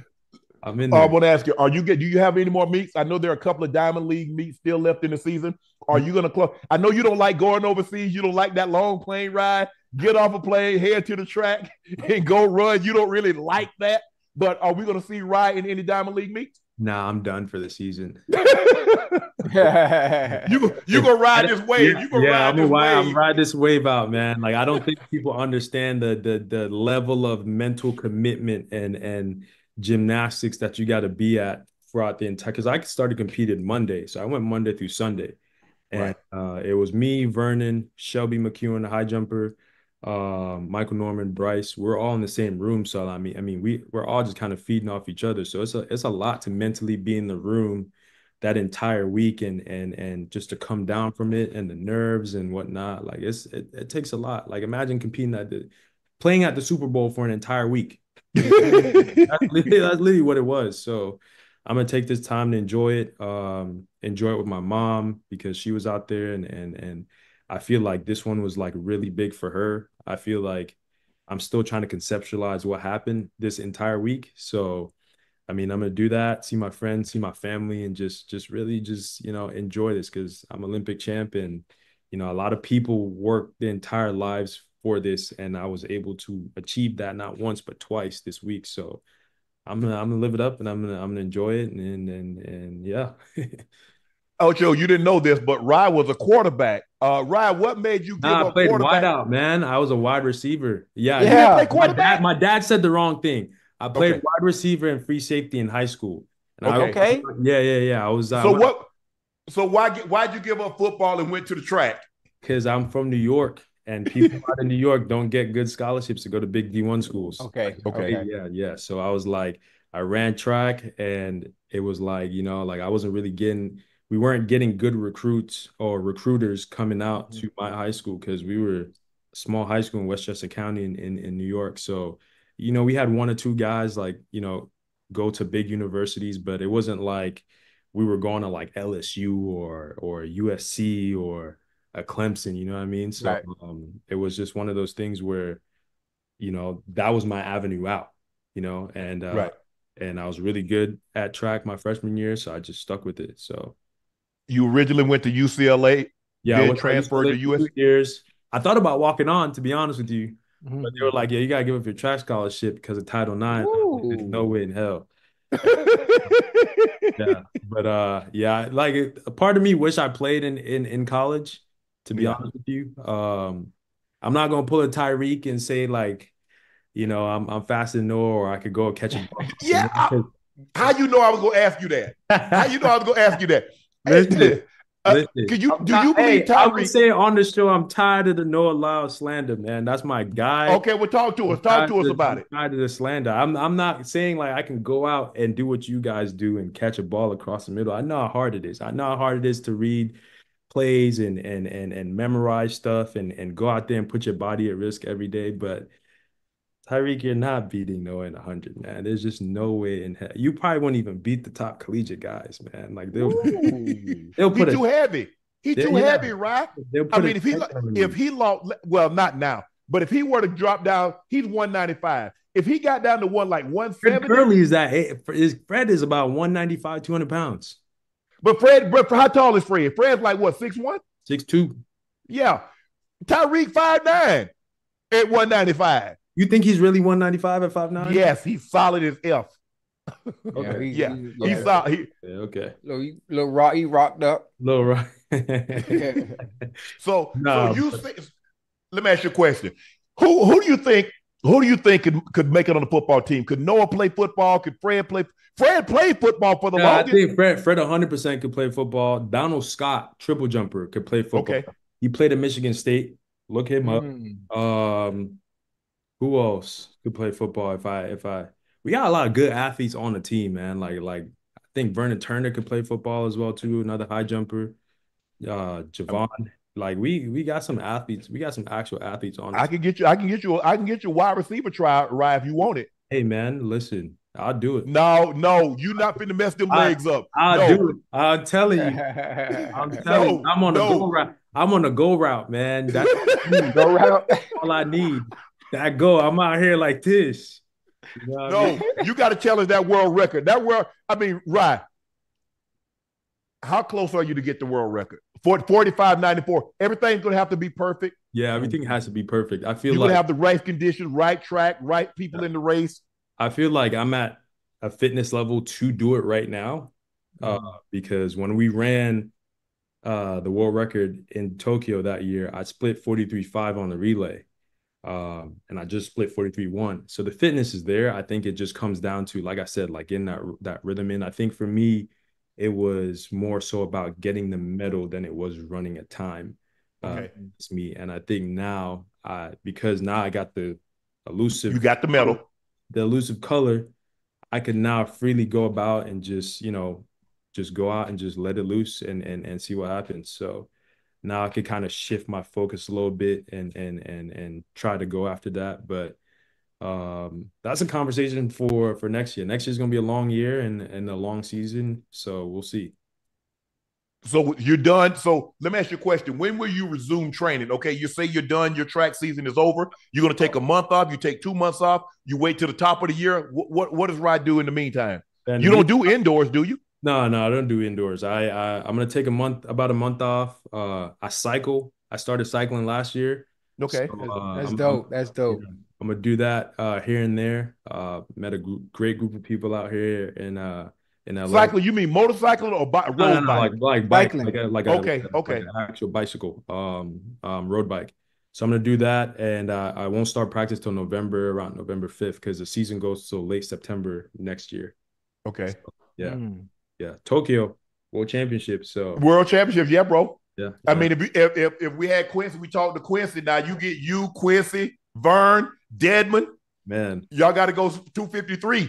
Man. It'll be another 30 years before somebody get it. We can do it. I believe we could do it. I mean, like I told Quincy before I left, I was like, bro, like you Olympic champ, dog. Like, take care of you, take care of your body, make sure you're healthy, because like this is like that. What he did was crazy. Crazy. I never seen like he really got that dog in him. Like, serious. Oh yeah, he dug. When your coach say, "Hey, son, I need you to dig deep," he in the dictionary. They got a picture of Quincy Hall. Yeah, gonna do it. He's gonna do it. So, I mean, we could do it. We stay healthy next year and keep this momentum going. Like, it was great energy in the team. I could tell, bro.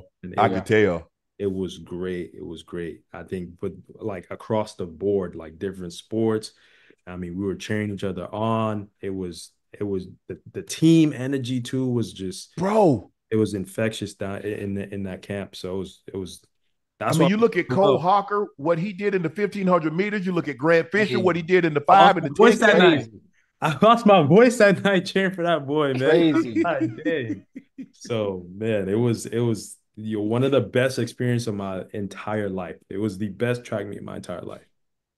So, Rai, man, thanks for joining us. Hey, guys, do us a favor. Make sure you go follow Rai on IG at King Ben. Rai, bro, congratulations, man. You know I'm proud of your nephew, man. Good luck. Enjoy your time off. The Olympic champ, Rai Benjamin. Man, thanks for joining us. That payment's on the way. Hey, thank you. Thank you, brother. Uncle Don't man of spend his it all in one word. place. Man of his word. Huh? Thank you. I said, don't spend it all in one place. Nah. I'm gonna follow in the wise footsteps of Grant Holloway, and I'm gonna donate some of it to a good cause that I'm passionate about. So yeah. Okay. Yes, sir. Hey, again, congratulations, man. Thanks for stopping by Nightcap. We greatly appreciate it. I know our subscribers, our watchers, our viewers, our listeners, they were supporting you all the way. So thanks for coming on, sharing some insight, what was going on in your head, the atmosphere, the ambiance of the Olympics. Yep. Again, congratulations. Enjoy your time off, and we'll see you down the road. Thank you. Hey, All right, bro. shout out them editors, man. Y'all got it right this time. The right. Okay, we got it right this time. Yeah, Man, right hold on. Right. The dude got Bailey on his bib. How the hell you confuse Bailey and Benjamin? And I'm not light skinned either. So hell no. I don't know. All right, but you got him a reprieve because hey, come on, bro. Y'all can't have a gap that big. Look at that. There you go right there. All right. Again, congratulations, man. Enjoy your time off, man. Thank you. Olympic gold medalist in the 400-meter hurdles, Rai Benjamin. Thanks, Rai. All right. That was dope. Ocho. That was live. That was dope. He just brought it up. Tyreek fastest time was 20 in the next gen stat. In high school, right? No, in 2026, on a 105-yard kickoff return that was nullified by holding, he reached the top speed of 23.24. Right. Noah Lyles in the 100-meter dash reached the top speed of 27.09. I think when we think about Tyreek saying I can beat you, let's say what happens. Listen to me now, real quick. Okay. Stay with me now. If you take Tyreek, not football speed Tyreek, but you take Tyreek doing track training, losing the weight, and having the same type of training Noah Lyles does, what do you think that I mean no disrespect. We know Noah's the fastest man alive right now in the world. What happens if you take as fast as Tyreek is? What happens if he has that Olympic style training, let's say for a year, and hypothetically speaking, him and Noah Lyles race? What happens? He's not beating Noah Lyles. Yeah. I mean, I'm just saying. Think about this. Think about Tyreek. Tyreek has no technique. His form, technique is all out of whack. You know, he's just going. He's just fast. So imagine if they tighten all that up. Mechanics, drive phase, his transition. I'm just curious. He can be faster than what he is right now. That's the scary part. He would have had Ocho. It's hard. I mean, Tyreek really hadn't done this in a long period of time. And like you said, he's like muscle bound now. He's a ball of muscle. If he probably gonna pull something because he's bound so tight. No, seriously. No, he's bound tight. I mean, to reach that speed that they running, probably. That just tells you it's a testament to how fast he is and how far behind everybody else is in the NFL when they think they fast. Yes. And my thing is, it's not worth the risk because you pull a hamstring. He not gonna just pull a hamstring. He probably gonna rip it off the bone. You tear it off the bone, especially running at that high rate, that high rate of speed. So he good. Hey, it's great fodder. I love talking about it. But look, we know Tyreek had an outstanding. He's from Georgia. He went to Coffee County, which is south of me a little further. It's probably about an hour, maybe 70 minutes from me. So I'm very familiar with him, the Trojans. I think Tyreek ran in high school. He ran like 20.1. As a junior, he ran like 9.98 in college. Now think about that. If you think about that, if he ran 9.98 in college, right? Think about if he's stuck with track. Think about how much faster that time would have continued to drop with the right training, getting stronger. Oh yeah, for sure. Yeah. And I think that's where he's coming from with saying, I could beat Noah Lyles. Matter of fact, you know what would be funny? For content purposes, if they line it up for real. Not the content purposes. That would be brilliant. Man, that would be brilliant. Ocho. Yes, sir. I ain't finna, that man just got 90 million. I'm gonna get all 90 of that million. I ain't doing nothing to mess up my money. do all that talking. It's fine. I ain't messing up my money, Ocho. It's just running, Unc. It's just running. The boys good. Hey, You got to think we've been running all our life, Unc. It just running. Somebody call you out, you already know what time it is. Okay, you got to line it up. Dermontti Dawson tore his hamstring in the Pro Bowl. He was never the same. Who? Never. Dermontti Dawson, the center, all-world center for the Pittsburgh Steelers. I did that. The center? If I'm not mistaken, I think he was trying to chase Dion on the interception. Okay, that ain't funny. My bad. God forgive me for that. I gotta reach out to him and see. God forgive me. Tyreek ran 9.98 in 100 meters. At age 18, he ran 20.14, placing him 6th at the U.S. to qualify for the Olympic trials. But look, I get it. I mean, it's and you see a lot of Noah's teammates rush to his defense. Oh yeah, most definitely. They was making fun. Even the Botswanans, they were making fun of. They had a guy in a wheelchair. Yeah, I saw it. Yeah, with the thing out.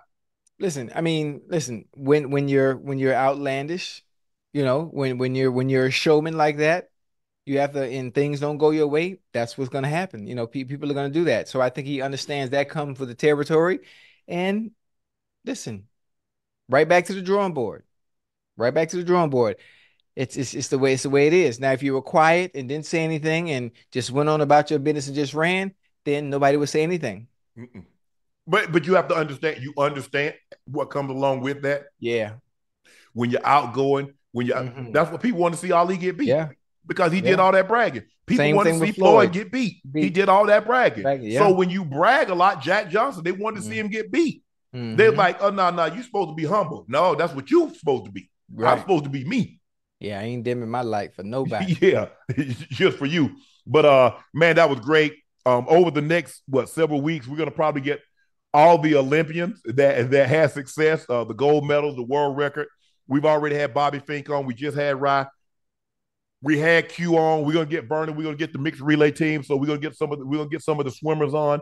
Yeah. They're gonna stop by and give us an opportunity to talk to them, and for our audience, Nightcap audience, to see these young men and women and congratulate them on their success. So yes, I was proud. I was happy for all of them, but I was really happy for Rai because I know over the last 3 years what he had been going through. Like he said, going, no matter what the case may be, I will let him know, hey, bro, hey, you all right. Yeah. You all right. So I was so happy when he won that race because I know what it meant to him to win. I know what he put into it to win. And sometimes, Ocho, you can do everything right and it still doesn't work out. Just not your time. But nothing makes you feel better than when a plan comes together. Yeah. You know what I'm saying, Ocho? When you when you see it and you put that thing laid out, you and I call you up and say, Ocho, hey, I got this idea. Hey, Doug, I got an idea. Man, Ocho in town. Hey, man, can y'all meet me at such and such? Okay. Ocho, this is what I'm thinking. Man, hey, I'm in. I said, well, you on it, but I'm in. I ain't nothing else. I'm in. Now look. Yeah. That's it. I don't take Jim much convincing. Harbaugh. Go ahead.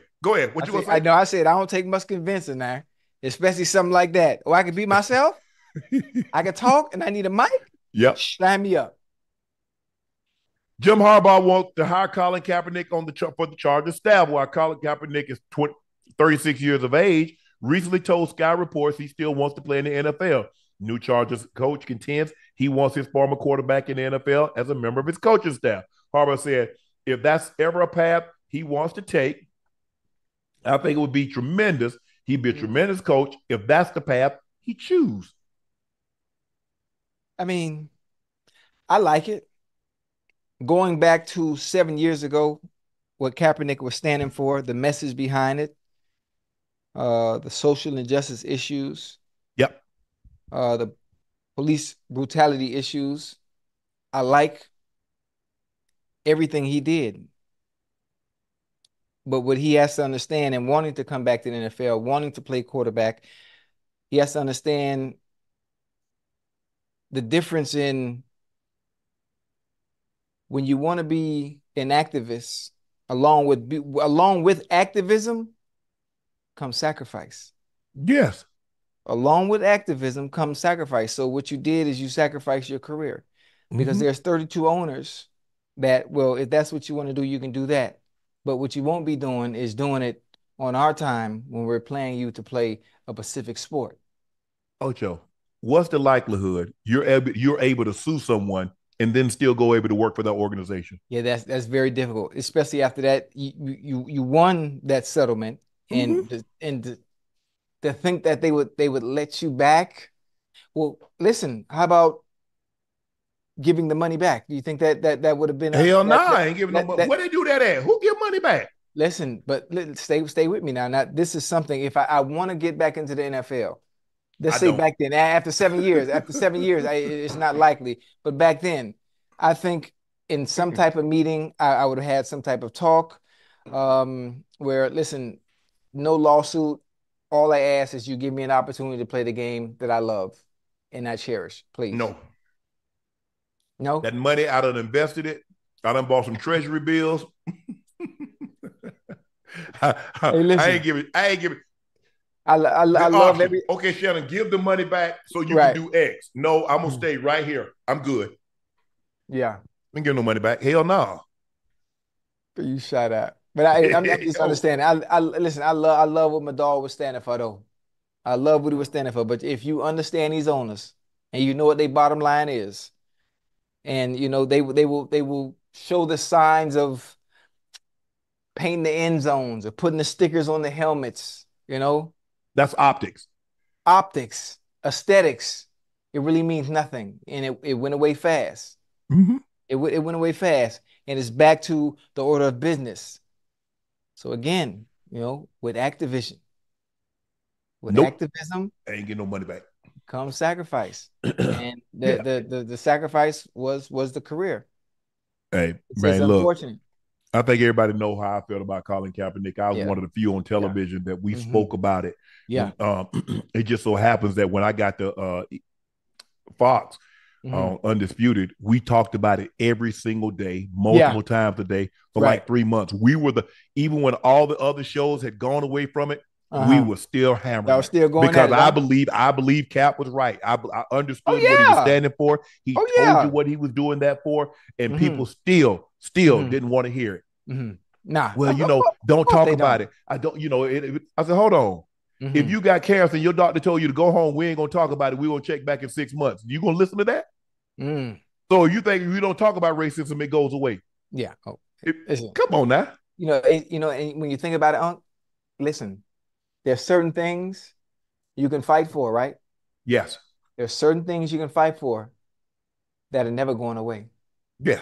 Some things are never going to change, no matter what. Now you have to think about, they've taken off the hoods. They don't wear the hoods no more. They don't wear the bed sheets with the eyes cut out. They don't do that no more. But what they do, where they are now, is they're in positions of power. Yeah, that's always been the case. They're wearing suits and ties. They're wearing badges. They hold the gavels. You know, I mean, it's just the lay of the land. It's the lay of the landscape, and it's the way it will always be. I love fighting the good fight, but it's such a fuck. It's such a touchy subject. The fact that we've been fighting this long, and we still gonna keep fighting. And when you and I are gone, we still gonna be fighting the same fight. Yeah, it's unfortunate, and it's crazy when you think about life and you think about how far we come and you think we've come a long way. And the one thing about history is it repeats itself. If you look what's going around, or if you look back, and I don't really get into politics like that, but I pay attention. History repeats itself. And if you're paying attention when it comes to politics, if you're paying attention to some of the laws that are being changed right up on our nose, but they're using different tactics to distract us from what's going on. I mean, I see it, and I'm paying attention. Yeah, it's crazy. It's crazy. And it's unfortunate. Chief Chris Jones offers to pay $1.5 million worth of $1.5 million of chicken wings that was stolen from a cafeteria by a cafeteria worker. His sentence: Vera Liddell, who's working as a cafeteria consultant for the Illinois School District, admitted stealing $1.5 million worth of chicken wings. God, 11,000 cases between July of 2020 and February of 2022. The chicken wings were intended for underprivileged children receiving free lunches during the pandemic shutdown. Ocho, did she got a wing? Did she got a wing stops?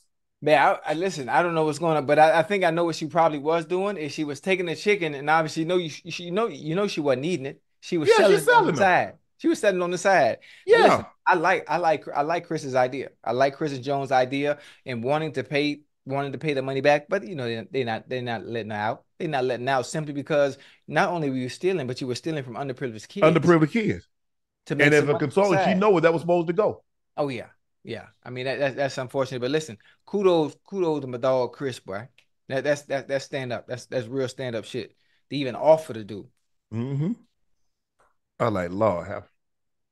I mean, I guess desperate time calls for desperate measures.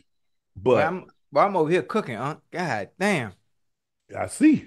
My AC out. The AC man to be here tomorrow, man. I'm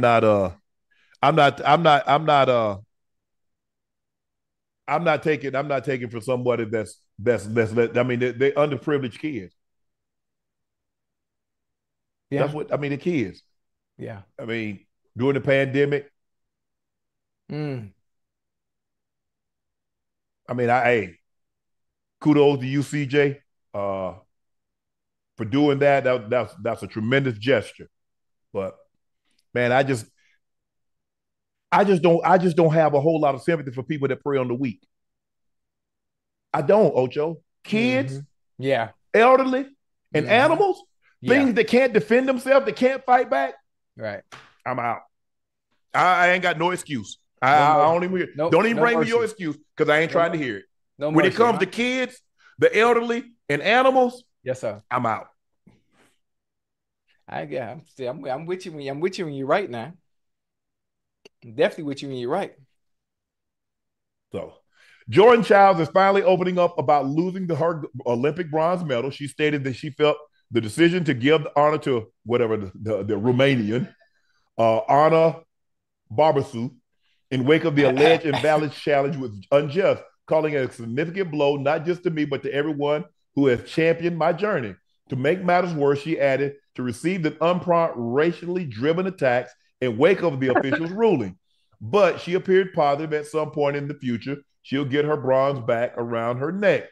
Flavor Flav also gave her a bronze clock to replace the medal.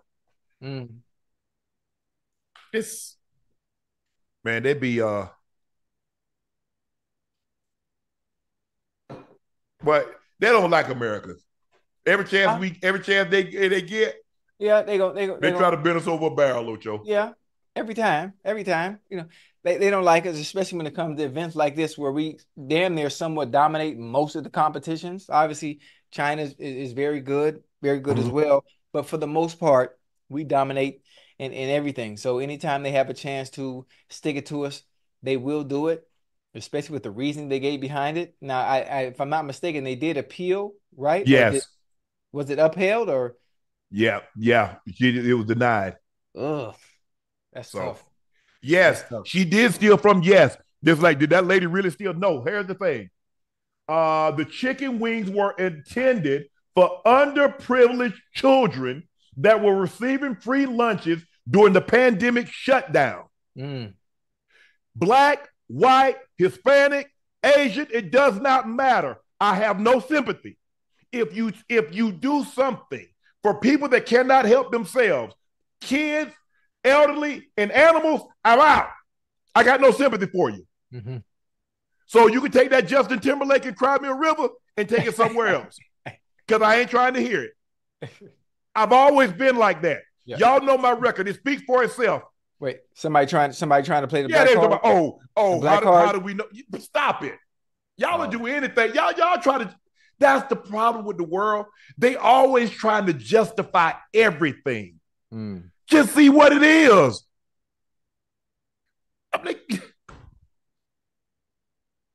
I understand. Maybe I should, you know what, Ocho? I mean, that got me in trouble. What? said, I don't know. Go to Mississippi and ask. Why the guy that did something similar I don't know. And I spoke out against that. Oh, I know you're talking about. I know you're talking about. Cost me $750,000 in attorney fees. Where y'all at on that? Y'all got so much to say. Oh, don't do this. Oh, don't stop. Where's my $750,000 that I paid these attorneys in D.C. to defend my black ass?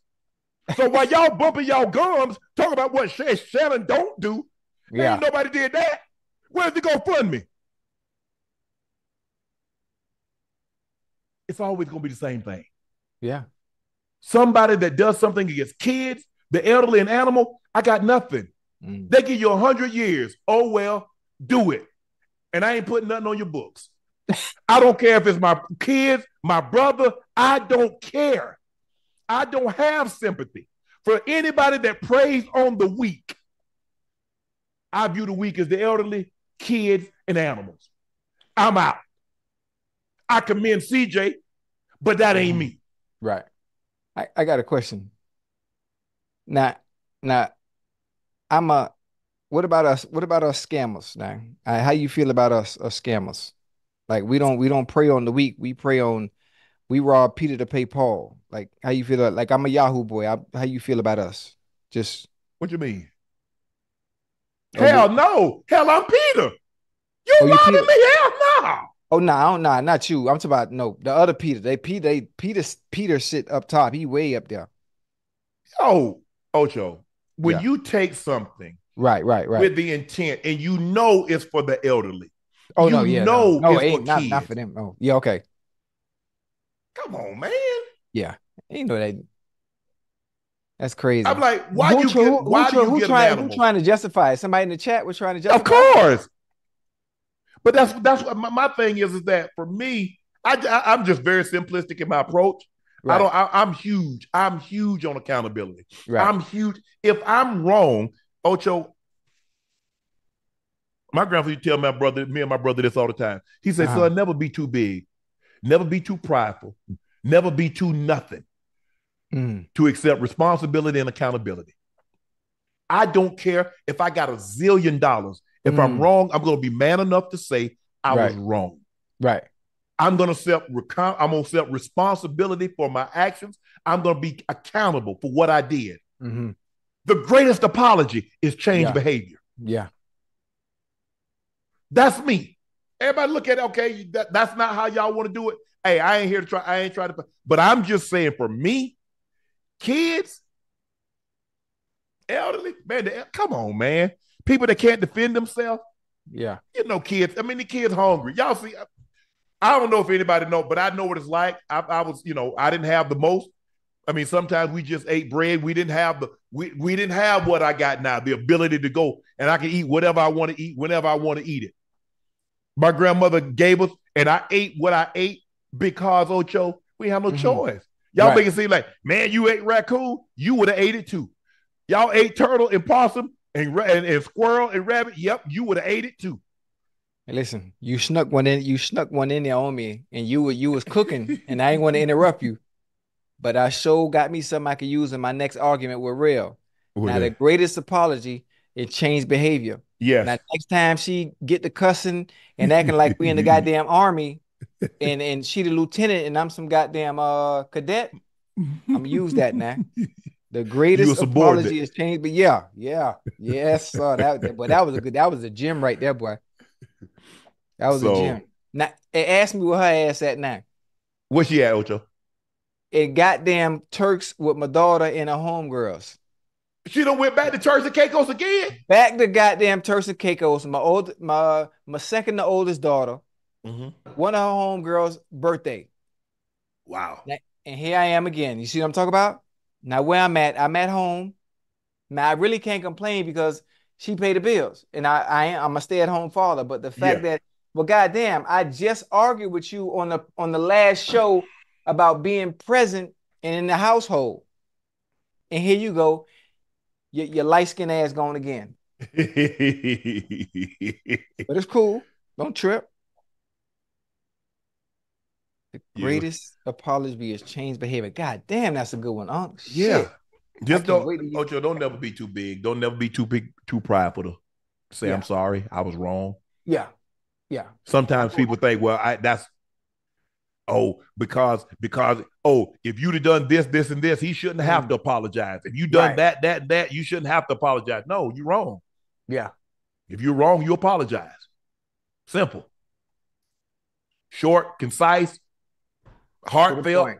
Mm-hmm. Yeah. I mean, when I apologize to you, I don't write it down because I want you to speak from my heart. I don't want you to think it's rehearsed. Right. I did what I did at the Lakers game. I came right out there, looked into the camera, no word. I spoke from my heart. I was wrong, dead ass. Whatever Fox would have decided to do, I'd had to eat it. Right. That's what you do. Right. But man, I don't get it. Like I said, that's one of the mistakes that I make, Ocho, is that I think of sometimes that I'm expecting people to see To be things. like you do. Yeah. That's the hard part. That's the hard part, and that comes with growth. Expecting you from other people, but you learn that the hard way. You learn that the hard way, and it comes through experience and trial and error with dealing with people. Very hard. If you're a certain way and would react a certain way to certain situations, and you expect people to treat you the way you treat them, boy, if I had $1 for every time. Ocho, the college football playoff will no longer use conference titles as a tiebreaker to determine its field, given the 5 highest ranked conference winners will receive automatic bids into the 12-team tournament. The college football playoff made that announcement today. The college football playoff had 4 teams for the past 10 years, but will now triple the number of playoff participants. The top 4 ranked conference winners will get first-round byes. The other tiebreakers are still in place, including strength of schedule and head-to-head results. Right. You like that, Ocho? Yeah, it's cool. And I could be honest with you because I mean I could be honest with you. I can be honest with the chat. I don't really watch too much college football. Well, I you don't, better listen, start yeah, I mean because we're gonna I have to better. start talking about college football. Oh, yeah, man, I'm ready. So what I've always done in the past, and the fact that we really haven't had college football to talk about up until this point, right, is Malik Neighbors, the big names. Devontae Smith when they was in college. Yeah. I would always watch if they were playing and it was going to be on TV. For some reason, I always wanted to pay attention and see what the hype was about, certain Right. individuals and certain players that were up for Heisman, and I watched games like that. But like sitting back just watching college for some reason, I'm not gonna say it's boring because I've heard people say that they enjoy college football much more than Pro. the NFL, which is I didn't understand it until I went to an LSU game with my daughter. She went on a visit. We went to an LSU game, and oh my God. Now I could see now the atmosphere puts the NFL to shame. Oh, yes. Ocho. The atmosphere at them college LSU, kids, man. and I went to an LSU game on a visit with her, and I went to a Tennessee game. LSU and Tennessee put every NFL atmosphere to shame. And I mean no disrespect to any of the teams and their fans. It just does. They ain't sit down the whole game. Ocho, that's the South. Football is king in the South. I ain't never seen nothing like that. Mind you, remember I played at Oregon State. I don't know what they do in Oregon. Oregon State, I know they got the best uniforms and all that. But when it comes to football, it's in the South. So what other schools are like that as far as experience in the stands? Tennessee, Georgia, Clemson. Georgia like that too? Name a school in the South. So all Texas, of them is like how Tennessee and LSU was? All of them? Yes. Alabama, yes. Boy. They just have a bunch of fans, but Alabama's gonna pack 100,000 in there. Georgia's gonna do 90,000. Right. Yes. That thing was Auburn. Yes. Yes. In the South, Ocho. Yeah. It's king. Florida. Absolutely. Absolutely. Texas A&M. And over there too? What? Man. Texas A&M pack 105, 106, 108,000. Wait, they got that many? How did they stadium sit that many damn people? They added the house that Johnny built. They got that long money down there. They got that oil money. They got that oil money. The Lots NIL of it. money, huh? What? Man, how you think Jimbo had the #1 recruiting class a couple of years in a row? Why ain't win no national championship then? Because he ain't Coach Saban. It take more than the money, huh? Hell yeah. But you can get him. Might not keep him, but you can get him. Yeah. Ocho, a man is confused to why people are declining his wedding invitation. Ocho, let's take a look at this video. Yes, sir. All right, TikTok, tell me if I'm tripping or not. So me and my fiance, we are getting married, right? And to be a part of our wedding, you have to pay $450 for a ticket, and that's for each guest. So we invited friends and family to our wedding. Tell me why everybody that we invited has declined the invitation. We already have spent 100, maybe almost close to $200,000 on the wedding. We have already pre-ordered the cake. We already put down a deposit for the venue. We've already got the wedding dress, everything. We pay for everything for the wedding, DJ, photographer, everything for the wedding. And what I don't understand is that y'all spend 400 more money on stupid stuff, but you can't come out to support your family and your friends at the wedding. Like, tell me if I'm wrong. Tell it, like, is we wrong? We like, let me know. Let me know. Because y'all pay for tickets, Beyonce tickets, $1,000 tickets. Y'all going to go meet Chris Brown for $1,000-something. But when it comes to your friends and your family, you can't pay the ticket. Like, these weddings ain't cheap. Like, the weddings ain't cheap. Like what's going on? Like, I don't get it. Like, let us know, are we wrong for charging for a wedding? You dead ass wrong. Nobody coming to see you paying no goddamn money to come see you get married in this goddamn economy, man. Go sit your silly ass down. He gonna talk about we done spent close to 150, 200,000. Y'all the damn fools. You ain't got it. If you got to charge for a wedding, your ass shouldn't be getting married. No, I wish I might pay for somebody to go to put somebody's wedding. Hold on, you gonna charge everybody $450 to try to recoup the money that you paid for the wedding, which it shouldn't even be that much. It shouldn't be 102. Excuse me if I'm wrong. Chat, y'all help me out. Please give me an amount on how much a wedding should cost. Let's start there. No, I want to break it down into parts. How much should a wedding cost? Ocho, you know better than me, Unc. I'm just asking you. The question is, how bad you want to impress somebody, and that'll dictate the cost of your wedding. Okay, now you're talking. You see, they don't spend 200,000.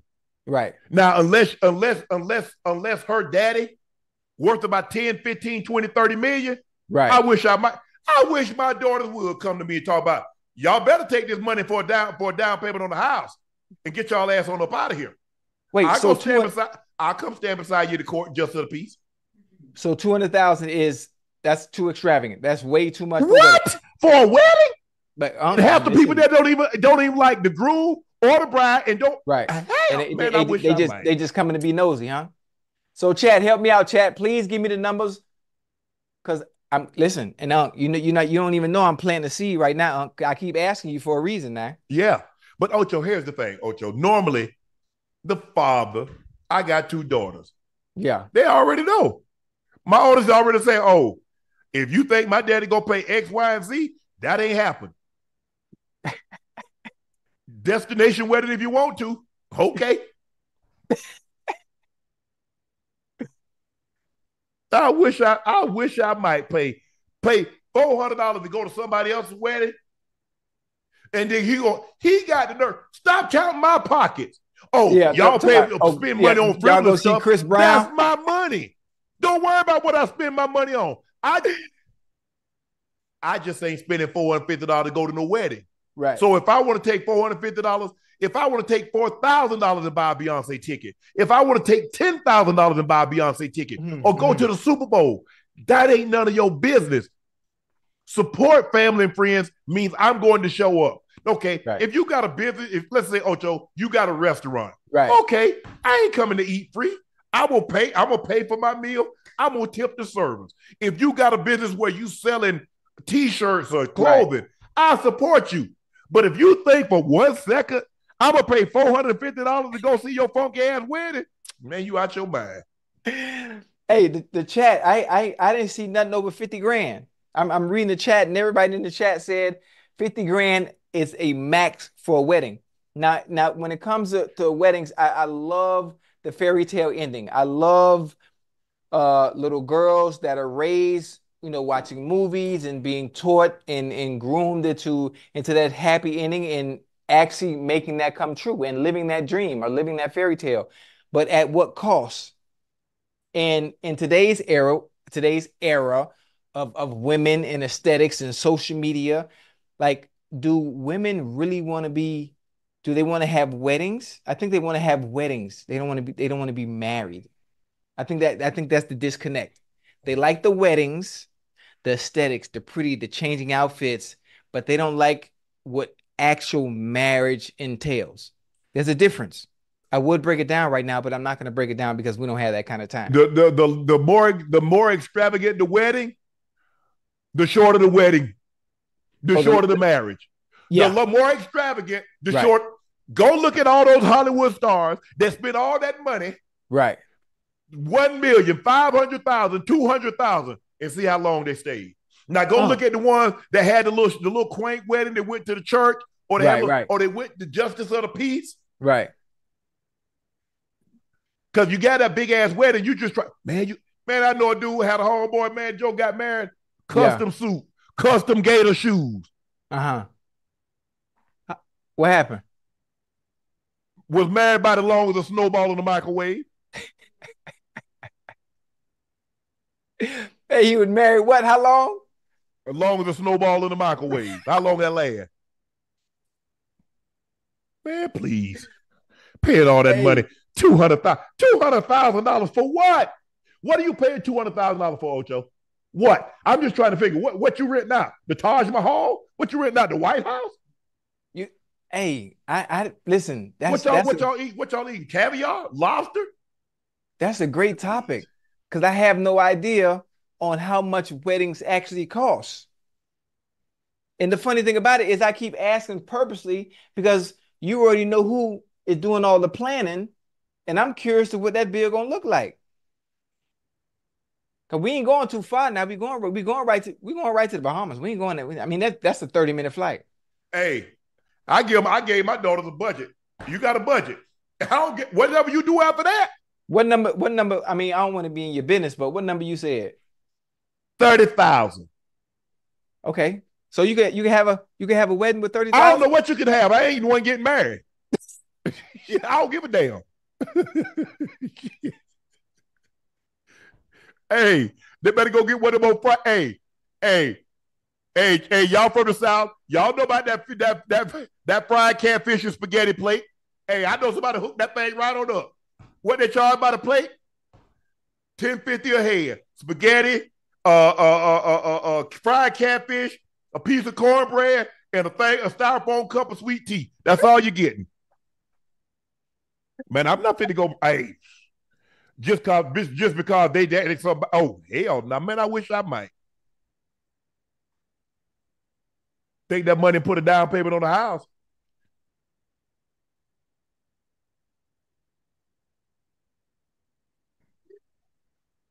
Man, you crazy, Ocho. Man, I wish I might pull out that money for my daughter just because I got it. But you got me crying. Somebody said, but oh, you help me use fish and spaghetti at a wedding? Hell yeah. Huh? Yeah, talk about, dude asked, so are we getting our money back if y'all get divorced? I'm gonna need a receipt. Hell nah, man, please. Man, they be doing too much, Ocho. Now, everybody, and what I'm just trying to figure out, Chad, when do we get to this point where we just try to impress everything? Somebody had a wedding. Well, I gotta have a bigger wedding. I got the damn dress all the way. I mean, the train, man, you gotta have the train, have a flatbed bring the train in. Girl, I'm like, come on now. Y'all doing too much. Nah, hell nah. Mm-mm. Mm-mm. Nah, man. I ain't finna do all that. But I tell them, I look, hey, my kids ain't got no money. I don't know what y'all thinking. Hell no. What you say? Yeah. They need a flatbed for the train? Yeah, I mean, because everybody think they're gonna have this be on the cover of People magazine with their wedding. So everybody got to go. I got to have this, and I got to rent this big ass building, and I got to have a photographer that's charging me $10,000 to take pictures. Man, you better get somebody with an iPhone to give you 10 looks for $500. Man, please. Hell no. Oh, Man, shit. please. Hey. Okay. That was a good one, boy. You got my stomach hurting, boy. Man, hey, Ocho, I'm telling you, man, spend all that money. The 30,000 in spaghetti. Hell no. Yeah. I mean, now people will be wanting to have lobster and crab legs and you know, and ribeye. Come on shit. now. Okay, how much is open bar? Now on Twitter, I see that all the time. Everybody say, don't invite me to your wedding if you don't have open bar. Is open bar expensive? A wedding or a party or something, it should be open bar. Okay. That's expensive, ain't it? Yeah, drinks are expensive. You know how much drinks cost. I don't drink no alcohol, Unc. I don't know about that. Especially if you got deep throat ass friends. Alcohol, you got alcoholic ass friends. Yeah, it's expensive. I mean, I know if I were to have something and if I invite my friends, I already know. I give you an example. I had a party one time, and they asked me how many people was going to be there. I say probably about 100, and they started calculating. They said 100 people will be there. All of them drank. I say for the most part, I say probably 90 of them. He say on average they'll drink about. How long is the party going to be? I say we're going to start. They start cooking probably around 8. Stuff will be ready by noon. People will start showing up by 12:30, and it's going to go to probably 10:30. They say if you get 90, let's just say you have 100 people, 90 of them drink. They'll drink at least 4 beers apiece. Okay. So you're going to lead at least 360 beers. There's 12 beers in a case. So what about the hard liquor? That's what I'm saying.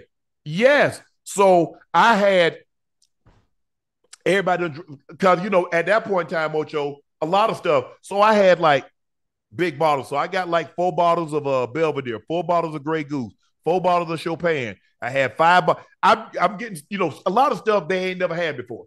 Obviously, they know Seagram. They like Seagrams, but I got some Bombay Sapphire. I got some Tanqueray. I got all the top-notch stuff. I got the Crown and different this. I had all at the time, I had everything. Yeah. And I just told them, I said, look, whatever is open, y'all take it with you. It's like, for real? I said, bro, whatever you guys have opened, y'all take it with you.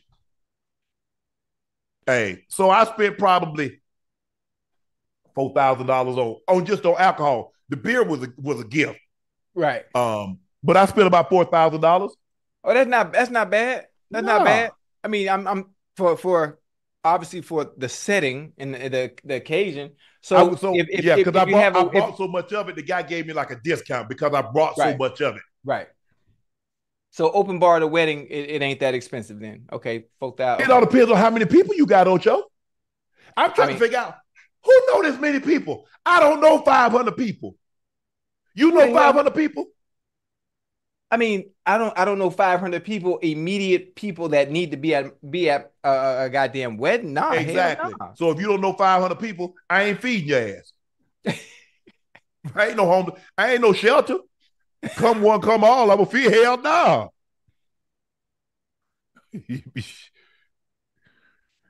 Y'all better get somebody. Hey, no. Mm-mm. Oh hell, but that's a good one. But man, people be doing too much, Ocho. That's a good one. Ocho, we got another one. Check this out. A woman said she won't contribute to her partner's mortgage. Let's take a listen to this video. Now, listen, we can definitely have a nice 3-bedroom house under just my income. But now, out of both our incomes, we can get an 8-bedroom house, 4-car garage. Why are we not elevating together? Well, I'm not saying that you're going to be paying for everything. When I say a 2-income household, I'm not bringing my income. If I start dating a man and he's like, okay, we're going to get serious, we're going to make money together. My income prior to you has nothing to do with you. I'm not bringing it to the table.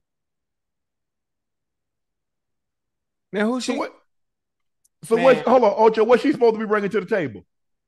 Her appetite? Shoot.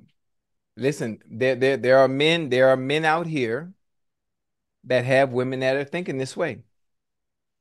There are men out here that have women that are thinking this way. And the funny thing about it is there will always be a guy that will be willing to do exactly what she's talking about. Yeah. And it messes it up for everyone else, especially when you're trying to get serious and actually build with someone. There's a difference because not everyone. Yeah, there's a high percentage of women that are being spoiled and taken care of by men where they don't have to do anything. Yeah. Except look good. That's it. And all that stuff is temporary. And when it doesn't work, they continue to not chase. They continue to look and hope and finding the next one that's going to do that. Now, what he's talking about, the fella's talking about, as far as building and having someone. Yes, that's different, Ocho. Yeah, that's completely different. Yeah, she on a whole nother page. Ocho, I get the point. Like, okay, two people, if they're single, I'm assuming they didn't mention anything about kids. 3 bedrooms for a couple is plenty big. Why the hell you need an 8-bedroom? Why are you trying to floss? You see what he said? We can level up. Level up for what? For who? Right. It's two of you. Right. Why you need 8 bedroom with a 4-car garage? I'm just trying to figure out what she said. Well, I ain't bringing it. So what you bringing? Ass and mouth, huh? That's it. Well, Unc, what else? And I mean no disrespect. What else are we bringing? Pay attention to what they're advertising when you're trying to holler. Just think about that. If we say we're building together, Ocho, if you go into a relationship and you say, you know what, baby, I got this. Ain't no building together. So when I leave, don't you be talking about, hey, I need this, and this, and this, because we didn't do this together. Now, if we say, okay, hey, baby, we're gonna do this thing together, we're gonna blah blah blah. Okay, man, please. I mean, you kind of already know though, Unc. You kind of already know, and the fellas, you know what you're getting yourself into, you know what you're signing up for, based on who and what you're trying to holler at. You know what comes with the territory. If you're looking, you know who you can build with, and you know who you can't build with. You know who's a good time and fun time, and you're not gonna be there for long, and you know who to take serious. Man, it ain't hard to spot. Man, it be man. I mean, come on, man. She tripping. She tripping and he tripping. Yeah, why you need that big ass house? 8 bedrooms, 4-car garage. Come on, man. Not for 2 people, Ocho. No. I'm sure they have kids. I'm sure they have kids, but well, look. I mean, how many kids you got? Okay, if you got 2 kids, a spare bedroom, so your kid, each kid get a bedroom. Somebody come, okay, fine. I get it. Yeah, I get it. But you don't know 8 bedrooms. Shit, me. But I got 11 kids, boy. Yeah. But everybody don't come. If everybody were to come, everybody can't stay here. I'm not spending no $10 million on the damn house just so I can have everybody up under one roof when we come visit me. That ain't happening. Because you don't come enough to make it worthwhile. Worthwhile, yeah. Yeah. You think I'm gonna have about a $60,000 a month mortgage, and y'all come once every 4 years? Man, please. As a matter of fact, hotel right down the street, Ocho. I'll pick you up in 5 minutes. Listen. And you got your own space. I mean, when I lived with my grandma, Ocho, I never stayed home. Once I left my grandmother's home, when I come back to visit, I got a hotel. Yeah. Because a lot of times I wasn't married. I have my girlfriend with me. I ain't sleeping in the same room under my grandma's roof. From my house. Oh no. I'm paying the bill. That ain't happening. That was never gonna happen. So I stay. Hey, no.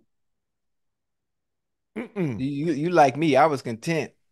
You remember where I was at? I was happy. I had my little condo. I had my little 85 paint behind me. Mhm. It here, this one go here. All right, now that's enough of this. This enough of this little shit.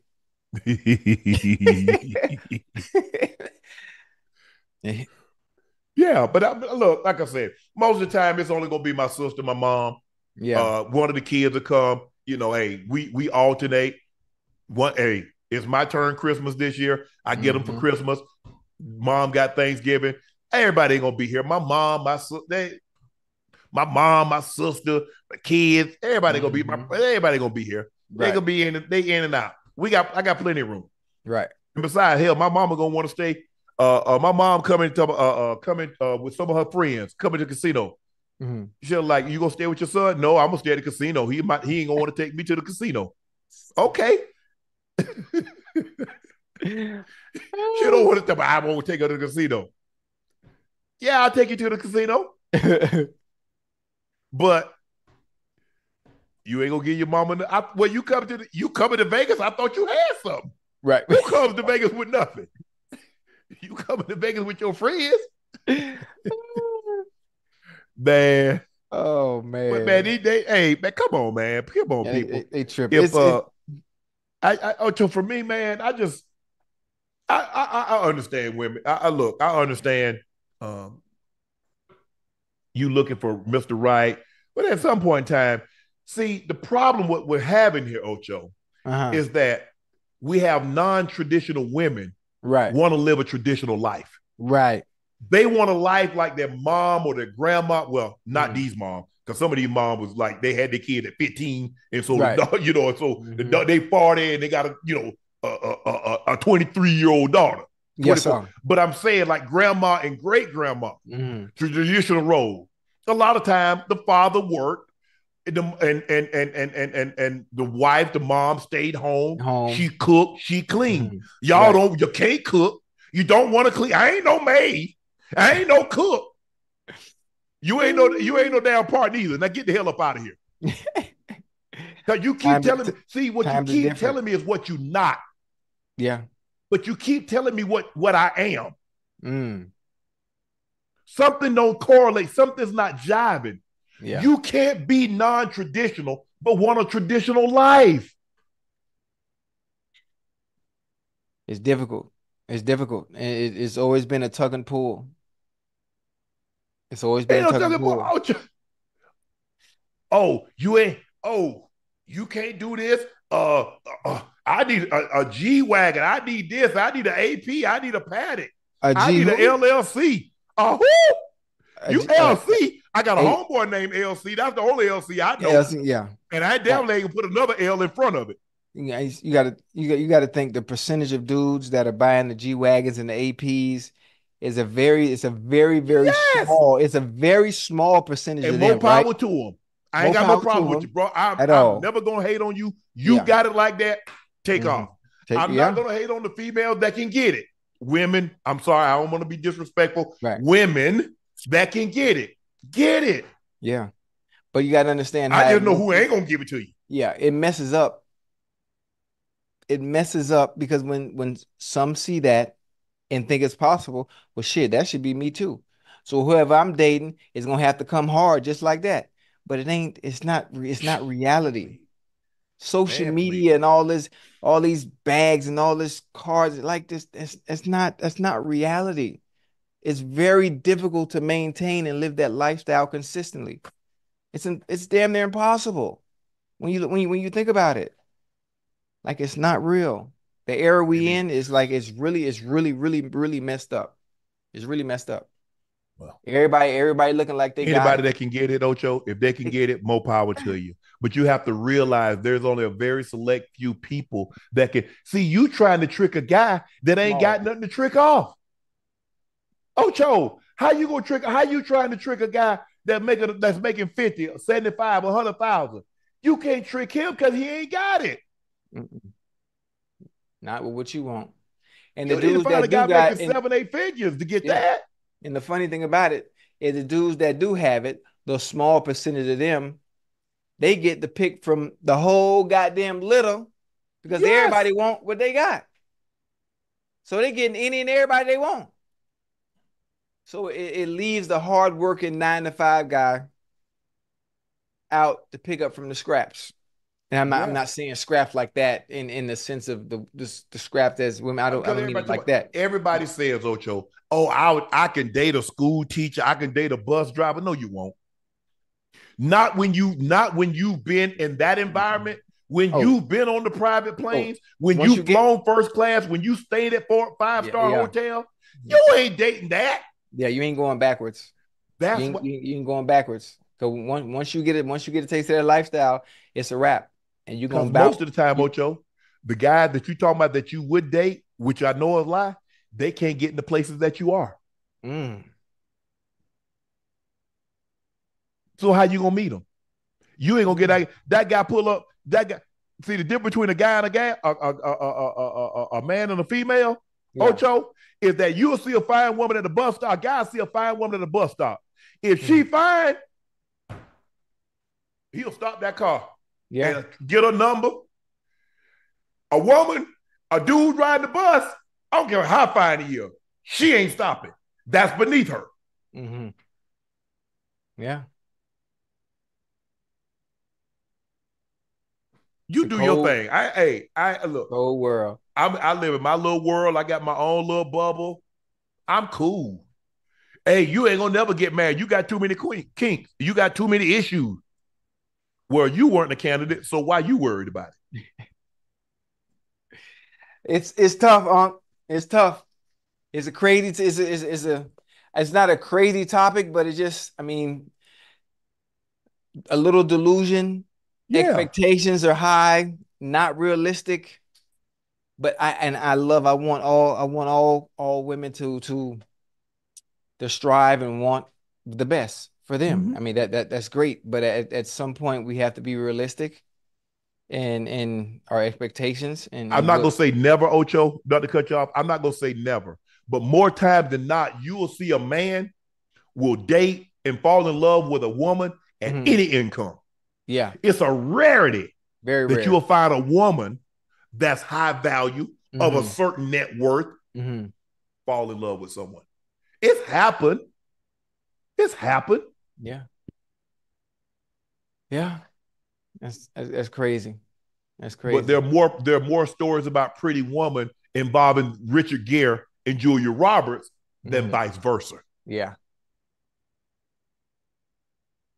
But y'all got some unrealistic. Y'all need to come down with some of these expectations and what y'all think. Because everybody ain't making NBA and NFL and MLB money. Sure. And if they do, but see, here's the thing, Ocho. And at the end, hey, we play with guys. Hey, they got 2 or 3 paying for 2 or 3 apartments, 2 or 3 cars. Yeah. And then when the money stopped, and then when it gone, and the girl gone, she gone too. Yeah. Why she want to stay? You ain't got no money. You can't keep paying for that apartment. You can't keep paying for that condo. You can't keep paying for that house. Why would she stay? On to the next. It's a different game. It's a dirty game. It's a dirty game, but the game is the game. The game has always been the game. You understand? I mean, at that level, you understand. You know why she's there. Mm-hmm. Because you know what, Ocho? The biggest financial crisis is that people will spend money they don't have to prove that they got it. Think about it. Yeah.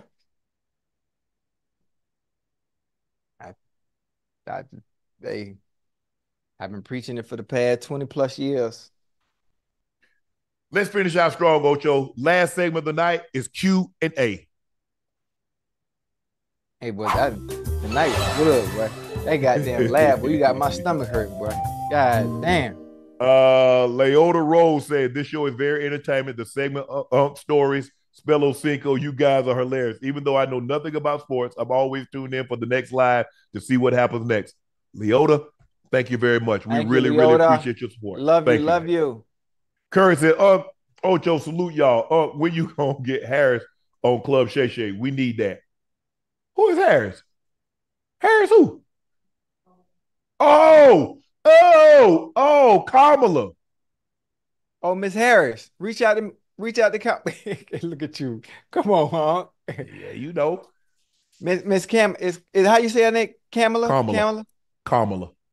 Kamala. Ain't no It's Kamala. like Kamala. comma. Yeah, Kamala. Kamala. Kamala. Reach out to Miss Harris. There, she'll come on here. Keith Mitchell said, "Can you tell my girlfriend who's watching I'm ready for marriage?" What? Well, hold Keith. on. What you mean, Keith? Are you ready for marriage? You supposed to propose to her, or you want her to? Oh, well, hell, hold on. Gil girlfriend proposed to him, so maybe I No, could. no. Gil proposed to his girlfriend. It was the French runner, the steeplechasers, that Right. proposed to her boyfriend. Oh, I thought I saw a clip with Gil. Okay. My bad. She gave him a ring, but Gil Right. had already proposed to her in front of the Eiffel Tower, right? Yeah, Gil. Congratulations, Gil. Congratulations, Now Gil. you can't be talking crazy on here no more. Yeah, not no more, boy. uh, Keith, what's the name? You should have put a name in there. Hey, if you date a guy named Keith Mitchell, he's ready for marriage. He told me in Ocho he's ready for marriage. So Yeah. him Make underscore him stand on 910 said business. DK would beat Tyreek in the 100 meters.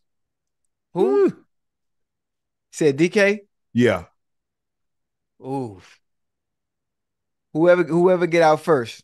And we know who has the fastest start, so Tyreek will probably win. DK won't be too far behind though. Yeah. I mean, they used Ocho, I know you that was before your time, but they used to have the NFL's fastest man. So they used I to remember. race. I done seen the clips. Yeah. Darryl Green, Yeah. Charles Woodson. I done seen them boys running. Rod Woodson. I mean, Rod Woodson, my bad. Herschel Walker. Willie Galt. Mm-hmm. Face Tattoo said Brady could join the Vikings and break the curse. I don't know about that.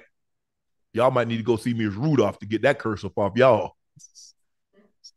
The Couriers Hill said, "What's up, y'all? I know football season is coming up. Want to give y'all a shout out to my little bro Dominique Hill, Liberty Flames cornerback.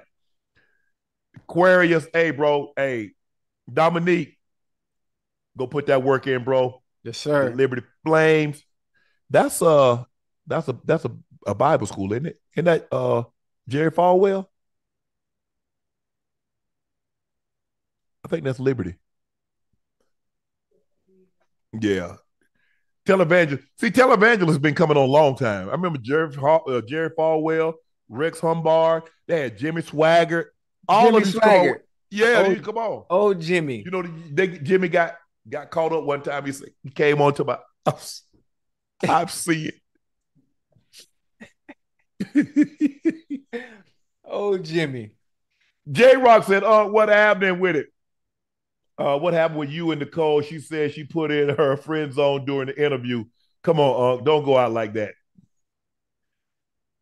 Hey, Riz King said, hi, Unc Ocho. My name is William, and I've been watching y'all since high school. I'm 19, certified wildland firefighter here in California. You guys have showed me how to be a better man.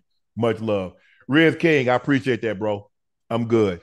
Salute, Riz. Yeah, bro. Hey, that's what we try to do. We try to give you personal stories, use our insight, and hopefully, someone takes something from our stories that we've shared. You talk about somebody that's 56 and 57 years of age, so there's a lot of experience between the two of us. Yeah. Laney Ray said, great show, fellas. Just need to send a shout out to our moderator crew. It's been here from the beginning and has dedicated likely hundreds of hours to an amazing chat to show. Hey, the Mod Squad, y'all guys have been unbelievable. Laney Ray, we can always count on you. I think what's the doctor name? Dr. Frankie. You've always been in here. I mean, a lot of these guys. What's the other guy? I forget his name. Keith, yeah. Keith is always in here. Nikki. Man, you guys have been unbelievable. Thank you guys for held us down from the beginning of September all the way to now, guys. We greatly, greatly appreciate it. We can't thank you guys enough for the support, the love that you've given us from start to finish. So thank you very much. That's everybody, the Mod Squad. You guys do a great job of keeping traffic flowing. And Ocho and I and everybody, we greatly appreciate that. Appreciate it. That concludes our episode of Nightcap. We want to thank Rai Benjamin for stopping by, the Olympic 400-meter hurdle champ, offering insights to his race, talked about the 400 meters and how close they came to breaking the world record, gave us some insight and said what makes us so unbelievable at what she does. Shouted his coach out, Quincy Watts. I think his hurling coach is Joanna Hayes. She won the Olympic gold medal, I think, in 2008, 2004, 2008.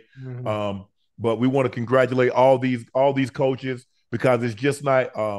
I think most of these athletes have coaches, Ocho, so they don't get this far. They have support staff, family, friends, loved one, coaches that's been there. So we want to make sure that we give them the kudos, although the athlete's the main one that gets the credit because they're on TV that's doing the activity. So thank you, Rai, again. Best of luck, congratulations, and we'll see you down the road. Guys, this concludes our episode of Nightcap. Y'all know who I am. I'm your favorite Unc, Shannon Sharpe. He's your favorite number 85, the route runner extraordinaire, the Binger Ring of Fame honoree, the legendary, the Pro Bowler, the All-Pro. Y'all know him, Ochocinco. Please make sure you hit that like button. Please make sure you hit that subscribe button. And guys, do us a favor. Go subscribe to the Nightcap podcast feed wherever you get your podcast from. And remember, every podcast subscriber counts. And thank you for counting and holding us down. Please make sure you go check out Shea by LaPortier. We have it in stock, and we'll get it out to you shortly. So thank you again for that. Please go follow my media company page on all platforms. That's Shea Media, and my clothing company, spelled 84. The link is pinned at the top of the chat. So again, thank Rai Benjamin for stopping by. Over the course of the next few weeks, we're going to have some of the Olympians that set world records, that won gold medals, to stop by and thank you guys for supporting them. So I'm Unc, he's Ocho. We'll see you again on Saturday.